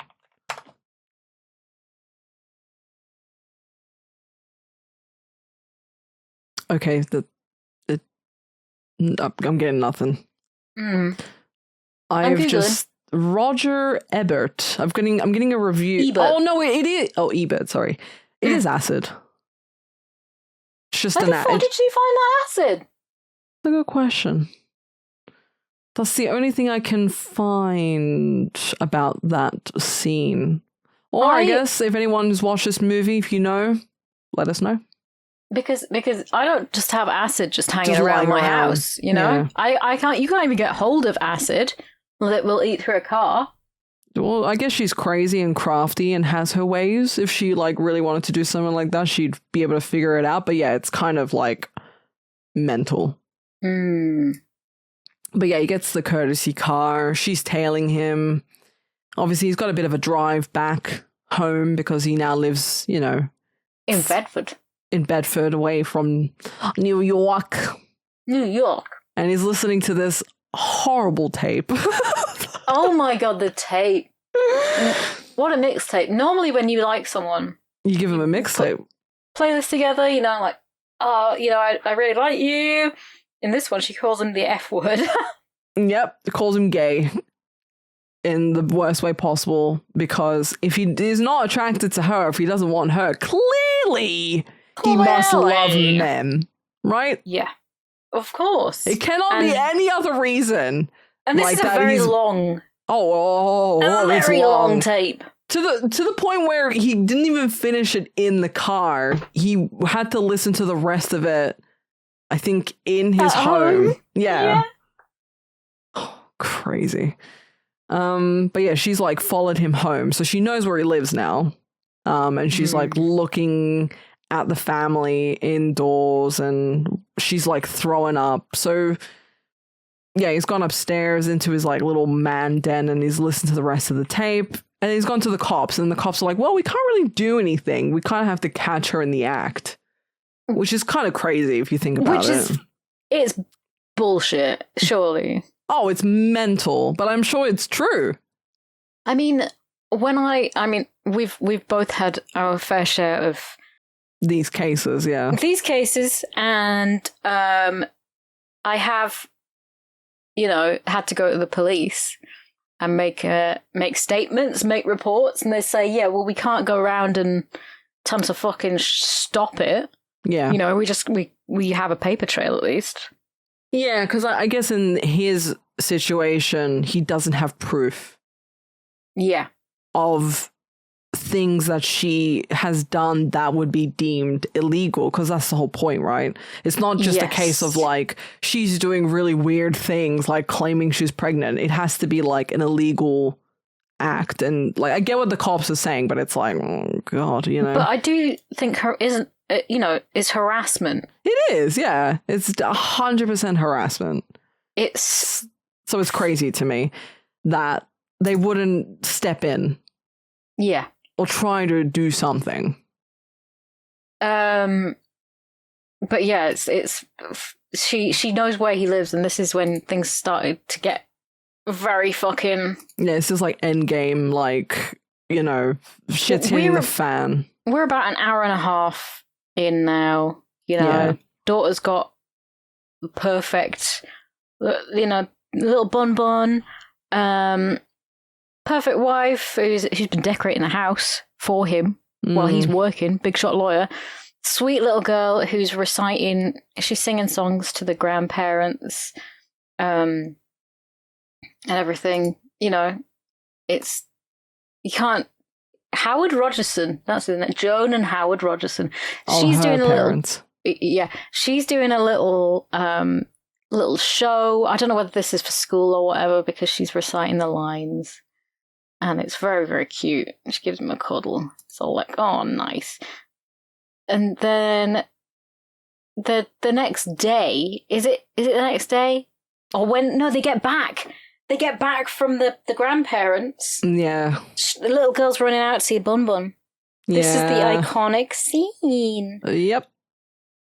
So Beth walks into the kitchen. There's something boiling on the stove. Like, did not leave that boiling the whole time that we were away. Surely. She lifts the lid. And then as soon as it all happens in one moment.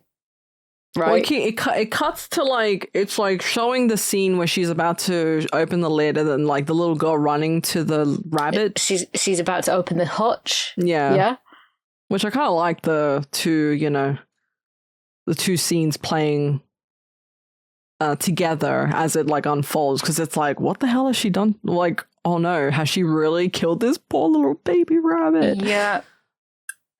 So yeah, she's killed and boiled said Bun Bun. Oh. Because this woman has decided, you know what? If I can't get to you, Dan, I'm gonna fuck with your family. You need to know that I'm here. I know where you live. This is where he's like, oh shit, I don't know what to... Because his daughter means more to him than anything. Yeah. And he decides now he has to tell his wife. He has to come clean. It's only going to escalate. Oh, and it does. So he tells her. And she kicks him out, which is like not the smartest thing to do. In this situation, knowing how nuts she is. But, like, you'd have to kick him out. I get it. And then, like, the stalker would know that he's gone because she's stalking him. Yeah, so but she still keeps fucking with the family, you know. She does, actually. Yeah, you're right, because you'd realistically like go and chase him down, I guess, but it's not good enough for her. She says, "I'm gonna call." He says, "You need to stop this," and she says, "I'll tell your wife." And she's like, "You're bullshitting," and he's like, "No, talk to her." Oh yeah, you can talk to her. Little kid's seen Mommy and Daddy fighting. It's a bad one too, because they're like yelling and very. Can I give you a bit of trivia here for this bit? Yeah, go on. To get the desired reaction shot from Ellen during the scene where she witnesses her parents having an intense argument, Michael Douglas was behind the camera bullying Ellen Latson and threatened to take away the stuffed unicorn she was holding, saying, "Look at that stupid unicorn, I'm going to throw it in the garbage," which is why she begins crying and hugging it tighter. After the director yelled cut, Douglas immediately apologized to her, said he was only kidding, and hugged her. In an interview years later, Douglas said, "I felt pretty guilty, but you've got to do what you've got to do." All right, asshole. Oh, that's awful. That Stop poor bullying a child. Oh, that poor kid. I'm going to take your unicorn, you fucking shit. Oh, that makes me so sad. I know, right? That poor kid is probably traumatized. Jesus. Oh my goodness. So yeah, there's like, he's like, you don't have any leverage. You don't have any leverage over me. If I've told my wife. Yeah, what else have you got? And then she does the most horrific thing following on from that. Well, she fucking kidnaps the kid. Well, yeah, she says, but Beth says, like, if you come near my family again, I'll kill you. Based. You understand? Queen shit. So, family's trying to get back to normality. Phone call. Daddy's calling on the phone. You know. It's all. I don't know what she's eating. Is it a slice of cheese or a fruit roll? What the fuck is that kid playing with? I really don't know. And it was like baffling me watching it because I'm like, what the fuck is that supposed to be?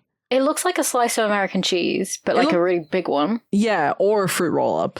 Or a fruit roll up, like that you can roll yourself, like dried fruit. I don't know. Yeah. No, it was really confusing to me too. Like, because she's just playing with it on the table. Yeah. She's playing with a bit of cheese or something. I think it's cheese. Could be. Because I love the feeling of the plastic on the cheese. Yeah, it's actually really quite nice. It's great. So I get that. Poor little kid. But yeah, they're sort of like getting back to normal. But yeah, Mom goes to pick up little Ellen from kindergarten, from school, and stuff, but she's already been picked up. And you hear this happening from parents in marital disputes or like their grandparents who have been said, you're not allowed to see the kid anymore because I've no contact. And they have to put them on a blacklist, say.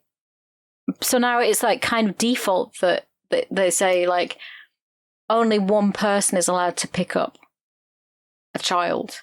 Yeah. Because otherwise it's like there's a lot of kidnapping going on. Well, yeah, clearly. Dads and even dads have not been able to pick up their own kid because they're not on the white list to pick up a child. Bloody which hell. is so sad. And then... Well, I feel like they should have, like, designated people, and then, like, they should be able to show ID, right? It's like, okay, you're on the list of people who's like, yeah, you're the dad, and this is your name, and okay, show me your ID. Okay, you can pick up the kid, or whatever. You know, kids that are in those situations, I guess.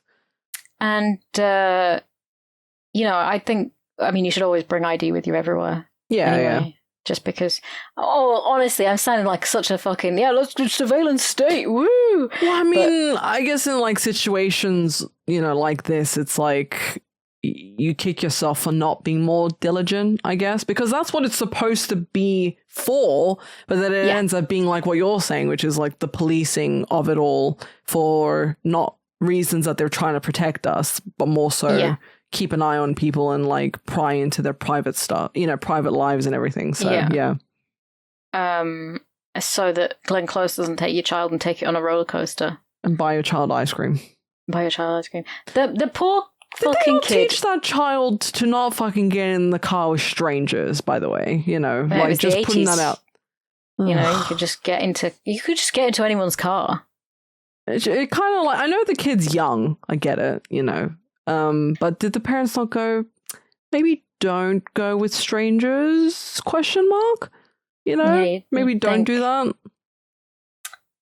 I mean, my parents certainly did, but... I mean, I remember my parents saying, like, you know, instilling the fear of God, like, you know, don't get into white vans. Yes, specifically white vans. But it was a big thing, I think, right? Like, they would talk about the white van kids getting kidnapped all the time. Because, like, it's like sweets in the van or puppies. Don't go, look at the puppies. Yeah, ooh, God. Yeah, but if it were kittens, I would be like... Oh, no, you're screwed. I'm screwed. I would do anything. Even today, she would do, you know, get abducted. I almost have, because somebody... I went into the pet shop once and someone said... Oh, do you want to see these kittens? And I went, yeah! Hell yeah! Hell yeah, I want to see the kittens. Can I come and see the kittens? Please. I've got something stuck on my finger and it really hurts. Oh. I'm in trouble. I'm in danger. I am in trouble. I'm in danger. How do I get this off? Stuck? It's a little key ring. Oh dear. Ow. Oh dear. It's stuck here forever now. Butter. Get the butter! Oh my God. Why does this happen? I need to stop fiddling with things. Right, I'm going to have to break it. Oh. Not my finger. Yeah, break your finger. Bruise. Hang on. Save the key ring. Break your finger. Oh my God, I got it off. Oh, God. I'm not going to do that again. You are like a baby. I think I bruised it. Aww. I think I bruised my finger from getting my finger stuck in something. You probably did. Ow, that really hurt. Don't trust me with kittens or keyrings. Kittens or keyrings. Fucking hell, I'm such a doofus. So, obviously, while all this is happening, I'm looking... When I'm watching this film, I do look like Ellen on a roller coaster. Ellen on the roller coaster, okay, yeah. You see her face? She's terrified. She's blank. She's dead behind the eyes. I mean, that is, like, quite a ride to take a very young child on, right? This is the thing, yeah, like... Like, why would you do this to a child? But, I mean, there's no logic with this woman. She's a fucking psycho, so...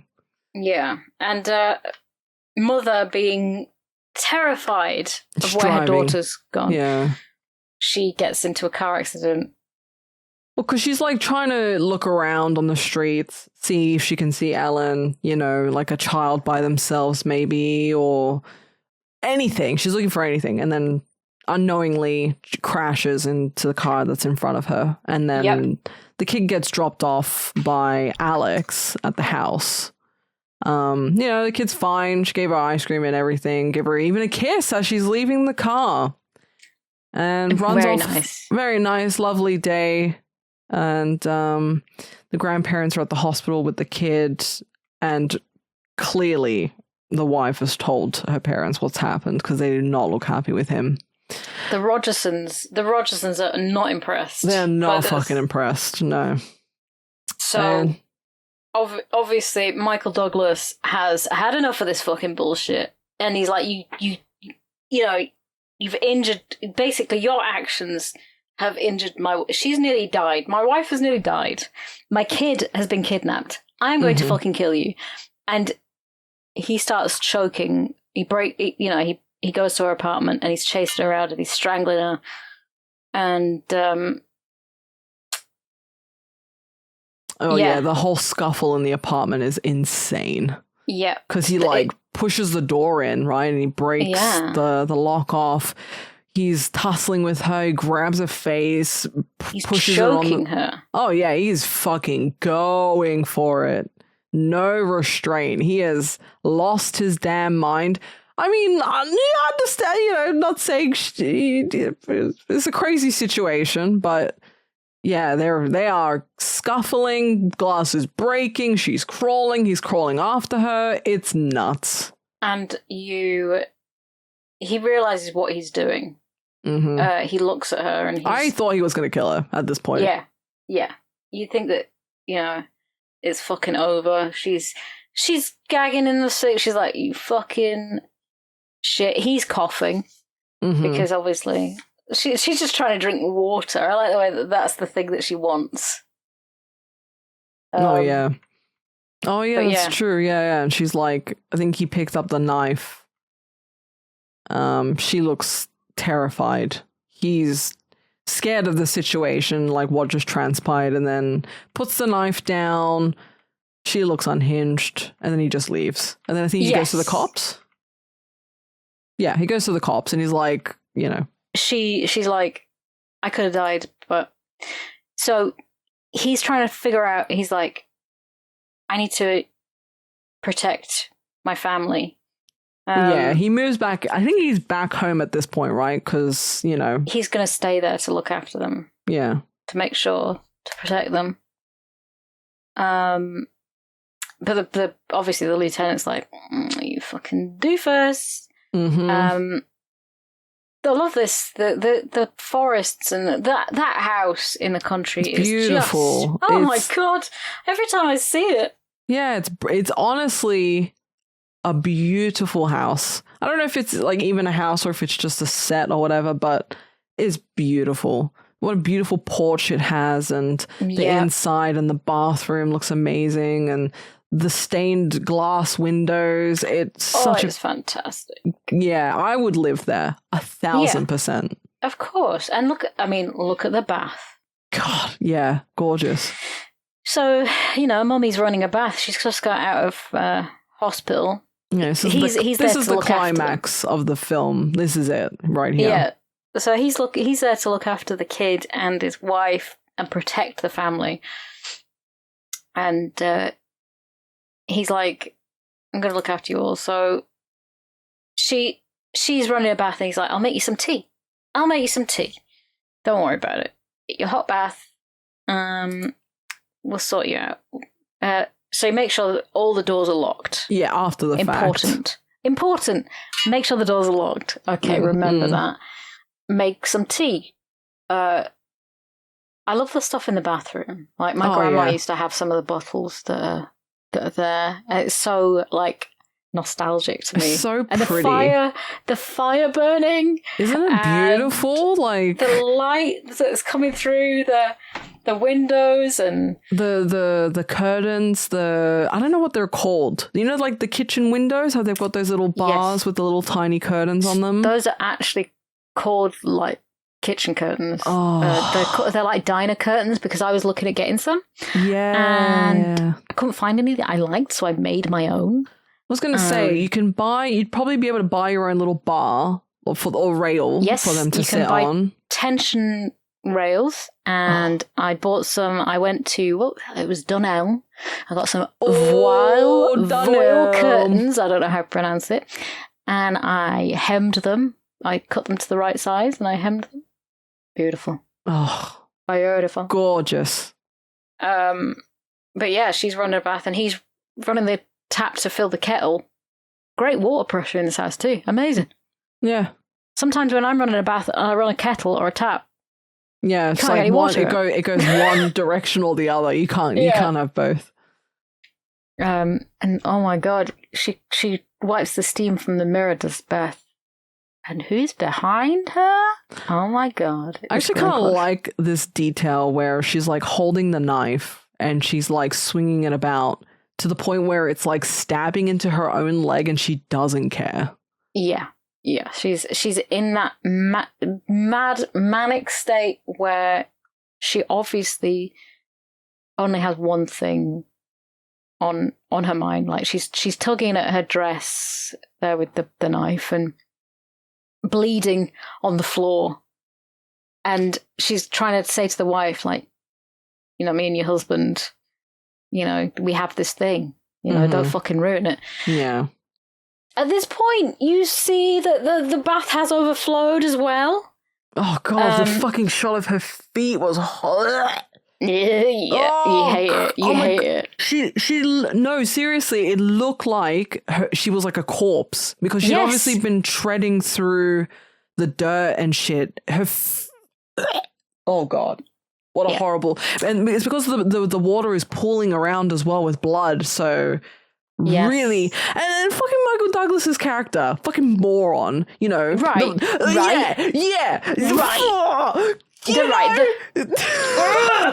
So he's eating this cheese as well, by the way. Wait, I don't know, maybe it's jerky, but the bath has overflowed and it's leaking through the ceiling, right? What man who has just purchased a house, whose wife has come out of hospital, and has hurt her arm and is running a bath, and you're thinking... At the very best scenario is, oh my god, one of the pipes is leaking. Yeah. Shit, I need to go figure that out. Go and check. It's not even just like a tiny little plunk. The dog is being able to drink the water from the ceiling. And he's like, nah, I'll probably just finish this cup of tea. Yeah, he looks at it. He looks at it and he's like, just finish this. The kettle boils and he finally manages to hear his wife screaming. It's one of those kettles that are like, you know, screeching. Yeah, with a whistle on it. Have you ever had one of those, by the way? It's not, It wasn't a thing in Australia, I don't think, to have one of those kettles. It was a thing, I mean, we lived in the countryside and it was sort of like a fashionable little thing. My mum had a red one with a little whistle on it. This was before. I mean, I think that we probably had an electric kettle too, because when my mom got married, one of her wedding presents was a whisk, you know, like beaters, like for baking and stuff, and we still use them. So, there's really old school ones, like they're awesome, dude. Aren't they beautiful? They make such a good noise. Oh. Yeah, and they're so like yellow and weirdly discolored looking, but they're great. They're brilliant. So I think that my mum would probably have some of these things, but I remember the red kettle, definitely. So finally, Dan realizes that his wife is not having the best time, charges at Alex through the door. Awesome. Fucking amazing. And after a bit of a fucking scuffle with the knife and everything, he manages to get her face down in the bath. Yeah, because I think the wife punches her, Alex, and she's like kicking and trying to get her off, and then he charges through. She pushes him in the bath, but he gets her in the bath eventually. One part that didn't make sense to me, and it's still I can't wrap my mind around why they chose to do this. There's a point where he's drowning her. Yes, and her eyes are white. Yeah. Why? I think it was supposed to be because she'd rolled her eyes back in her head because she was okay. like dying. But it just looked so unrealistic and so it threw stupid. me fucking off really badly. Because she like looked like with the feet and the dirt, and I'm like, she's a corpse. Why are they making her look like a corpse, for fuck's sake? Well, eventually she starts looking like a corpse. He's drowned her in the bath, and he's like, oh, look at this. I've done it. I fucking killed a woman. Yeah. And she just sits up and gasps, and oh, gunshot. Yeah. She sits up. She's like, she's still got the stupid knife in her hand, waving it about. The badass hot wife standing in the doorway with the gun pointing at her. Bam, right in the chest. Got it. Police are here and they hug and they like, oh, it's all over now. It's all over. And I'm thinking, yeah, but it's not, is it? Yeah, it's like they kind of are like, oh, we're happily married again. Life's good. Happily ever after. This is going to take a lot of therapy, especially that kid. That kid will have heard all of this. Yeah, it's a very, you'd like to think that, they go back to normal. But realistically, it's like, this is a pretty fucking insane situation to have been in. Yeah. You don't just sort of bounce back from that, but yeah. Jesus Christ, yeah. That was Fatal Attraction. That was Fatal Attraction. To be fair, like, my feet have looked like that at some points in my life because when I used to have panic attacks, I used to stand up all the time. I used to have to stand up for hours because every time I sat down, I'd freak out for some reason. But your feet would look muddy? Yes, because the blood would start pooling in my feet. And they would muddy go purple. Or bloody? Like the blood would pool in my feet. Yeah. Turning them sort of purple and orange. My feet would look very corpse-like. Oh, the reason why I was saying her feet looked corpse-like is there was a shot of her foot standing in the puddle. With the blood and the mud and the... Yeah, it's the mud that really, like, threw me through a loop because I'm like, oh, God. But yeah, she was running around barefoot. Well, she's been running around barefoot, but also, like, she's wearing the same dress that she was wearing when he went to her house. So she's clearly running off of that crazy high. Yeah. But yeah, it's an okay film. Like, if you're into that, like, dangerous, sexual tryst of, like, the forbidden, the woman's kind of, like, meant to be alluring and it's a very dangerous situation and it's very naughty and whatever. So it's fine, I guess. It's more of it's like a drama type thriller, but it has worked its way into thriller? Popular culture. Oh, okay.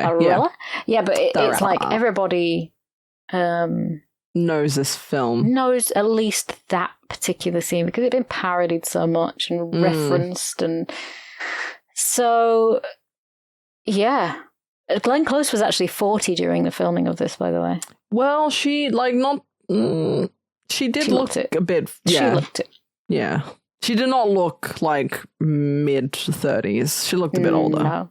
Yeah. But yeah, that was Fatal Attraction, and it's been a while since I've seen it. Is it your first time seeing it? First time seeing it, yeah. I'd seen Basic Instinct, which he was in that too. Yeah. Funnily enough. This is why why it gets very confusing. Yeah, because not only is there's like multiple of these types of movies, but he's in the two like pretty renowned ones, I guess. So it had a budget of 14 million. And it fucking, you will not believe this. Worldwide, 320 million. Bloody hell. That is mental. People really wanted to see this. Well, because he's a big name. I guess she was like also pretty biggish at the time, I want to say. So, yeah, I get it. But 320 million is like mad for that time. It is. It's just incredible amounts of profit there from this. Yeah, considering it 14 million budget. So, little tidbits of trivia. They had the original ending had Alex committing suicide while dressed in white and Dan being arrested for her murder. It was changed when preview audiences felt that Alex was not brought to justice. This ending still appears in the Japanese release. Oh, interesting. Isn't that very interesting? That's fascinating because it's like you do feel that. I mean, I guess that Dan was punished enough at this point. Like, he's been through a fucking shit ton, and whether his marriage fails or not is down to whatever happens after that. Yeah, but she was gonna, if she'd get away with it, you know, and just kill herself. It's like, and then Dan has to go to jail. That's kind of like bullshit. Yeah, I don't think I would have preferred that. I kind of like that I kind of like, but also hate the fact that the wife had to do it because now the blood is on her hands. Yeah, but it was self-defense. It was pretty no, for sure. But like, imagine being the one that pulled the trigger. That's on you now, right? Yeah. That's your trauma to now deal with. Whereas if it was the husband who had initially drowned her, that's his burden to bear. Yes. Now it's on the wife, which I feel bad for her for that. I feel like the other ending would have been more unrealistic as well. She's too selfish to have committed suicide, I think. Yeah. Yeah, she wanted him whatever would happen, right? Not at the expense of her. At the expense of everyone else around her. But it feels like it'd be unrealistic because he's arrested for her murder. Like, if she committed suicide. Like, that doesn't really happen. Yeah, that doesn't... It doesn't make sense because also the wife was there. Right? So how do you... I mean, unless she wasn't there in that original ending. But, yeah, I don't think I would have preferred and that. it wasn't a good climax then if she commits suicide. It's just like yeah, I not to sound morbid, but it's like, yeah, I think she definitely deserved to be shot after all that, or put down somehow, incarcerated, put in a loony bin. I don't fucking know. I'm reading about the original ending. Glenn Close said the original ending was a gorgeous piece of film noir. You have to see it then, G, don't you? She kills herself, but make sure his prints are all over the knife, hence why he picked it up in the kitchen and then puts it back down. Oh, yeah. And he gets arrested. He knows he didn't do it, but he's going to jail anyway. But audiences wanted some kind of cathartic ending, so we went back months later and shot the ending that's in the movie now. Oh, yeah. Yeah, I see that in the trivia. That's interesting. Yeah, she was opposed to it. Yeah. Here we go, about the white eyes. There's actually a bit. Oh, do tell. So Adrian Lin, the director, on his 2002 director commentary, says that he regrets filming the shot of Alex submerged in the bathtub with her pupils turned a ghastly white, as it was too over the top. Yes, it was. Really, I don't really understand why you did it. No. So her favourite opera, Madame Butterfly, in the play, the Japanese butterfly marries an American and bears his child, but he has no intention of loving her forever and leaves her for an American wife, driving her to despair. In the film's original ending, that resonance is even stronger because when she commits suicide, when she never has the love that she wants. Yeah, well, the Japanese thing is interesting because of the party that they were at. It was at, the Japanese self-help book thingy. I didn't actually notice that. Yeah. So I see the connection loosely there. That's interesting. Yes. This is interesting. So John Carpenter and Brian De Palma. That name's familiar. Brian De Palma is. That name's familiar. That is familiar. Oh, he did the Black Dahlia. He did a lot of. The Untouchables. Yeah, I know that one. He's done a lot of stuff. Yeah. So they were offered to do the directing of this movie. I think this was passed off of 20 directors as well. Yeah. But they feared that the story was too similar to Play Misty for Me. It's Play Misty for Me. I've never heard of Play. No, it's called Play Misty for Me. It's got directed by Clint Eastwood. That's random. So this was a film from the 70s, rated R. The life of a disc jockey is turned upside down after a romantic encounter with an obsessed fan. Interesting. That's so cute, though. Hang on. Astute viewers will notice that Quincy the dog is not seen nor referenced in the final act of the movie. That's because Quincy's owners were concerned about the dog potentially being injured during the violent final scenes. Yeah, because the dog would have been around and been like... Yeah. It would be safer to not include Quincy. Yeah, leave Quincy out of this. The rabbit's already died for this. Quincy probably just wandered off out the back door and started chasing fireflies, to be fair. Or what birds. A lovely boy.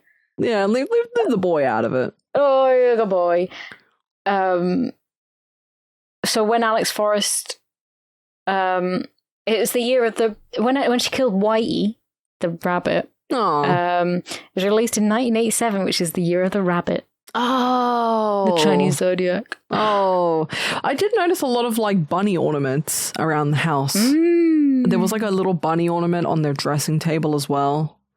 I see. Yeah, I noticed a couple bunny like motifs everywhere, so that's quite interesting. I mean, I liked it. I thought it was all right. It overstayed its welcome a little bit. Yes. I don't think it needed to be as long as it was. No. But I guess like at the time, I don't know if I'm saying that looking back at this now, because obviously this is a film from the late 80s. So for people back then, movies weren't being like super churned out like they are today. So maybe like a film of this length, with the suspense and the roller coaster that it is, was probably enjoyable for them. Yeah, I think they get their money's worth 100% as well. Yeah. So that's probably another reason why it made such a big splash. Yeah, splash at the box office. Really, she suffered from erotomania. Is the person who this is based on a true story in a way. Sean Young, if you. She was originally going to be, in the film, she was originally going to be called Sean Forrest. So Sean Young was obsessed with James Woods. And she accused, I think, she accused someone of stalking, or James Woods accused her of stalking. I mean, I can't remember exactly. Oh, God. I'll find the thing. But yeah. You'll see. This is another actually interesting fact that this was like the second highest grossing film in the US that year. And the highest one was 3 Men and a Baby. Oh, wonderful. Absolutely fantastic. Remember what I was telling you and Simon? When I was like, oh, that movie was on TV. I don't remember what it's called, but it's, those men and a baby. Those men and a baby? Yeah. Oh, God, I don't know which one it would be. Maybe 3 Men and a Baby? What's it called, guys? What's it called? 3 Men and a Baby. Oh, maybe perhaps 3 Men and a Baby. 3 Men and a Baby. Oh, what a film. So, yeah, erotomania is where people are convinced that somebody, usually of higher status, they're in love with the person. And there is somebody that I know, I mean, I don't know them personally, but I know somebody who has this sort of delusion. Mamma mia. And they were convinced. I'll tell you about it later. I'm going to say this, and the viewers are going to be like, "Oh my God, I wonder who it is." Nobody of you know, but yeah, they're convinced that it's all like secret little nod, wink, wink to everything that this other person does. It's like a secret, and it's harmless. It's harmless, I will say. This person's just feeling the person you're talking about, right? Yeah. They're not stalking them, but they are convinced that people are in love with them. Yeah. I got you. So yeah. Interesting. Yeah. I was trying to find the the fact about Sean Young. Hang on, if I control F. No. Oh, that's funny. Oh, yeah. So wait, sorry. Sharon Stone was gonna do this one. They passed her over, but then she went on to do Basic Instinct 5 years later. I see. That's an interesting turn of events. Sorry, continue.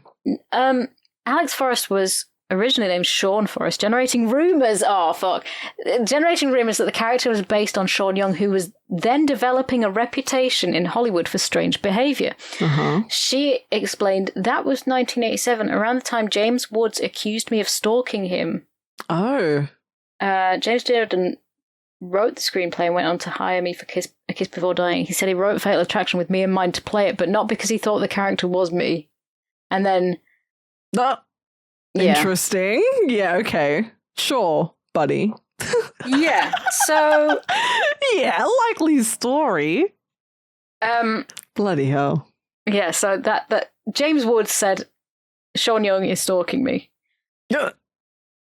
Which is brilliant. That is brilliant. Yeah. And she was Blade Runner. She was... Oh. She was the lady in Blade Runner, wasn't she? Oh, the blonde lady with the crazy... she was the... the lady. Yeah. The one and only. Rachel. Oh, that's actually fascinating. Isn't it? Yeah. She's got a reputation in Hollywood, which is... Interesting. Saucy. Yeah. So, Fatal Attraction. I can't log into Patreon because Cloudflare's down, but I would like to thank our patrons, our Patreon supporters who continue to support us, even though that I decided to bugger off to a pumpkin patch for 2 weeks. Spent some 2 weeks in a pumpkin patch, but I just wanted to interject and say that even though I don't have the list in front of me, I love you all. Thank you all for your continued support and everybody who tunes in to listen to every episode as well. Yes. You know, we appreciate you all. Thank you. Thank you, Cloudflare, for going down and taking half the internet with it. Yeah, big up Clownflare. Oh, freaking Clownflare, everyone. Clownflare, that's so good. Oh man. So final thoughts, I guess. What would you rate Fatal Attraction? I can't remember what I put it in my Letterboxd as because I can't log into Letterboxd either. But but I did. I thought it went on for such a long time, and I was feeling quite antsy. Oh, I think I can see what you gave it. Oh, yeah, I'm logged in. So I gave it 2 stars out of 5, which is 4 out of 10. 4 out of 10, okay. The scene, I will tell you my review. The scene where the kid is on the roller coaster, you know her face? That was me watching this movie. Thoughts? Glenn Close feels like a cartoon bomb went off in her face. Her jacket is far too big. That's comical.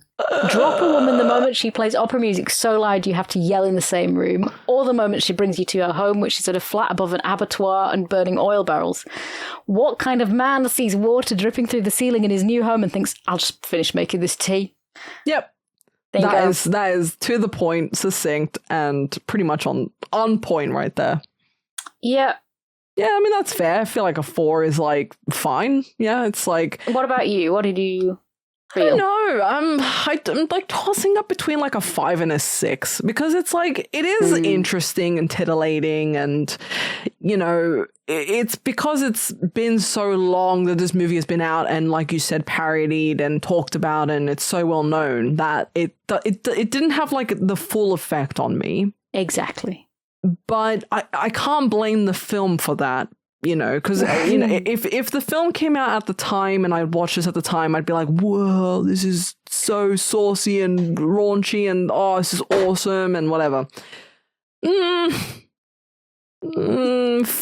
Yeah. 5, I guess. 5. Yeah, that makes sense. I liked it. The acting was really good. The details, yes, the attention to detail, and fabulous. Everyone did a really good job. on, everyone had their part and they played it and did it really well. And I did like it. It just, I felt it was a little too long. Yeah, and I think that part of it was definitely necessary to keep it that long. Yeah, build up tension. What's she gonna do? How quickly is she gonna fly off the handle? I get it for sure. It feels like one of those things. Like if you haven't seen it before, you've seen all the satire, parodies, etc., it loses its. Yeah, it's been done, I guess, and it goes up against like Basic Instinct and. Similar. There's loads of films like similar to this. It's like, I will say this as someone who's seen it before, is that I've forgotten most of it as well. So you might. I mean, well, that's me though, isn't it? I forget everything. Well, I mean, you watch a lot of films, to be fair. So watch a couple. You watched a couple here and there, I guess you could say. But yeah, it's all right. It's like a 5 or a 6, I guess. I googled. De Clerambault syndrome, aka erotomania, by the way. And it's basically like paranoid delusions where people are often high status, secretly in love with the individual. But then one of the suggested searches, people also ask, is Delulu a mental illness?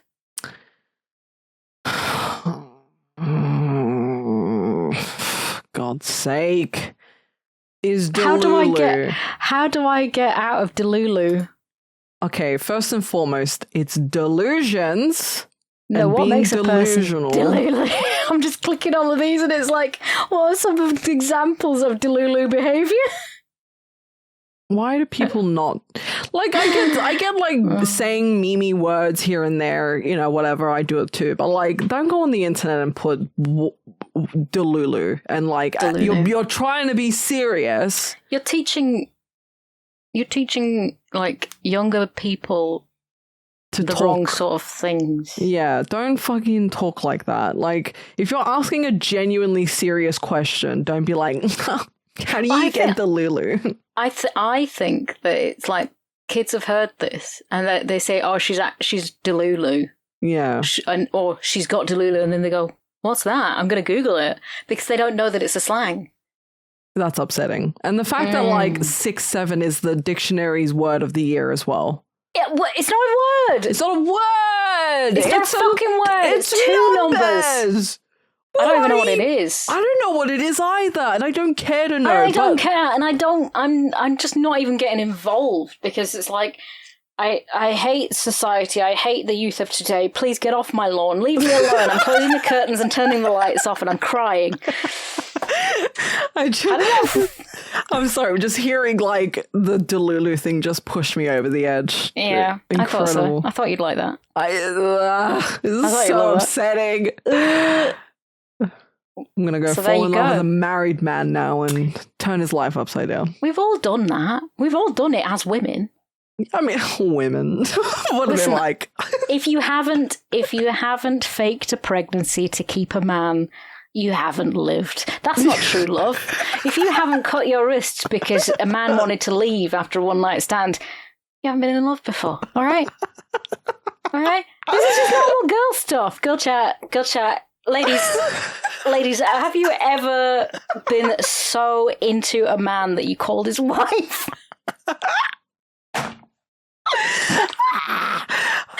Girlies, am I right? Am I fucking right? Delulu together. Hashtag.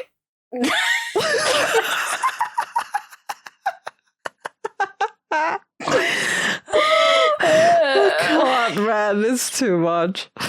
It's just girl stuff. The hashtag just girly things. Just girly things. Women get it done, okay? Women get it done. And if I want to get pregnant, right, I'm going to find a married man who's already got a child and a smoking hot wife who's way better than me. Oh, but God, I love his wife. A perfect life. And then actually I look at his apartment and I go, you know what? I'm having that. I'm going to bang him in a lift. I'm trying to think of like the male version of this kind of movie. Cape Fear? I don't know. You never seen Cape Fear? Yes, it's a fish. kind of fishing What's movie. the one with Mark Wahlberg? Mark Wahlberg. Well, he plays Fear. Cop. That's the fish one. I mean, I think Cape Fear might be in a similar vein. Wait, Mark Wahlberg, where he plays a stalker. Yes, no, that's the that's got Robert De Niro and Nick Nolte in it. It's Cape Fear, and he's raped a lady, and then oh no, the film is called Fear. Oh, okay, so that's why I combined Cape Fear with Fear. Cape Fear. Well, Cape Fear is similar. I think so, yeah. He stalks his defense lawyer. Yeah. Oh, okay, yeah. Yeah, no, I have seen that one before. And then the Mark Wahlberg one is it's got Reese Witherspoon, Mark Wahlberg, and he's like a bad guy. To be fair, there are a lot of stories about men who dangerously pursue women because it likes to happen and it's less of an exciting film. Well, yeah. Well, there's the one with... What's the one with... Is it Brooke Shields? Brooke Shields, where there is a stalker. I'm just. Is it literally called Stalking Laura? Stalking Laura. For fuck's sake, it is. There's a lot of films where it's literally called Stalking Laura. Stalking Laura. Fuck me. What about? Oh my god! I'm just googling. I'm just looking through films that were suggested. Cruel Intentions, written and directed by Roger Cumble. Cruel Intentions. Roger Cumble. You can't just get away with that. You can't get away with that, Roger. Cumble. Oh yeah, I don't like that film. It's shit. There's a lot of films where men will try and get a woman as like girls in college or school as a bet. Oh, Wild Things. Yeah, there's a lot. I mean, it wouldn't be the same exactly. What? It's a lot scarier. It's kind of a lot scarier when it is a woman. Why? For me, because it's like something that. Well, I think it's because women are maybe a bit more. They're taught to be quite meek and she had a point. She was like, "You just treat me like a little slut, and you just take what you want and then fuck off." And he didn't actually think about anyone else.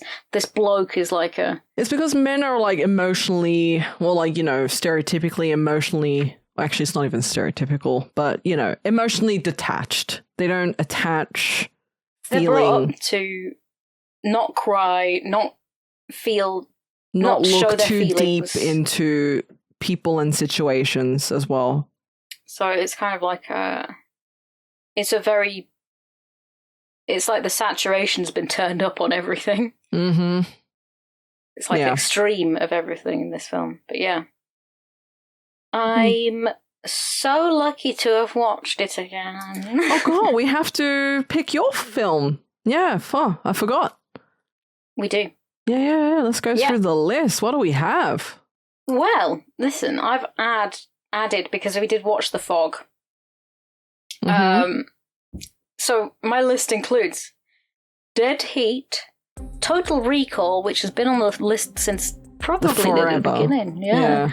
Napoleon Dynamite, Santa Sangre, Shallow Hal, and Westworld. Oh, Westworld! I haven't seen that in a hot minute. Yes, I fucking love it. It's so good. My mum has said if Napoleon Dynamite wins, or we get to watch Dumb and Dumber, she wants to guest. Absolutely. Because absolutely, it's my mum's favourite films are Napoleon Dynamite, Dumb and Dumber, and Wayne's World. Yeah, absolutely. Yeah, so I'm down for that. Let's click on that dicey link. Oh, it's a dicey. I'm ready to go. So I'm gonna roll this d6. Roll. It's a 3. Mm-hmm. What's that? Hang on. Oh my god, it's Napoleon Dynamite. Yeah. You know what to do. Yeah, I'm texting her now. You know what to do. I'll see when she's free. She's off work. She's had a hernia operation, so she will be so up for that. She can 100%. use my sister's microphone. I'm like, we're gonna ask not Oz. She can fucking log off. I want O's on eventually as well. Yeah, we should actually have Oz. Yeah. That's like Maybe a we could get to watch no-brainer. one of your films off your list because you have similar taste. Yeah, fair enough. There we go. That was Fatal Attraction. That was Yomp. You've been fucking amazing, G. Aw, you too. It's so nice to be back. It's It great feels to be like- back. It feels like home, doesn't it? It just feels like does. ah. Like our little quaint home in the country. Yes, with loads of trees and a lady at the door going, I'm gonna kill your bunnies. I'm gonna boil it. God, imagine if we had Bryony on. Oh, poor Bryony. I mean, we did make her watch, what's that Exports movie? Yeah, that which was great. not like, that friendly for somebody who's like a vegan, but I love the way that the dice works sometimes, man. it's cruel. She's a cruel mistress. Just Yeah. like Glenn Close in Fatal Attraction. That dice, it's a good allegory. Anyway, appreciate you guys for listening. Thank you very much. And next movie will be Napoleon Dynamite Exciting. with hopefully Boof's mom as guest. Thank you for listening. Thank you. Goodbye. Goodbye.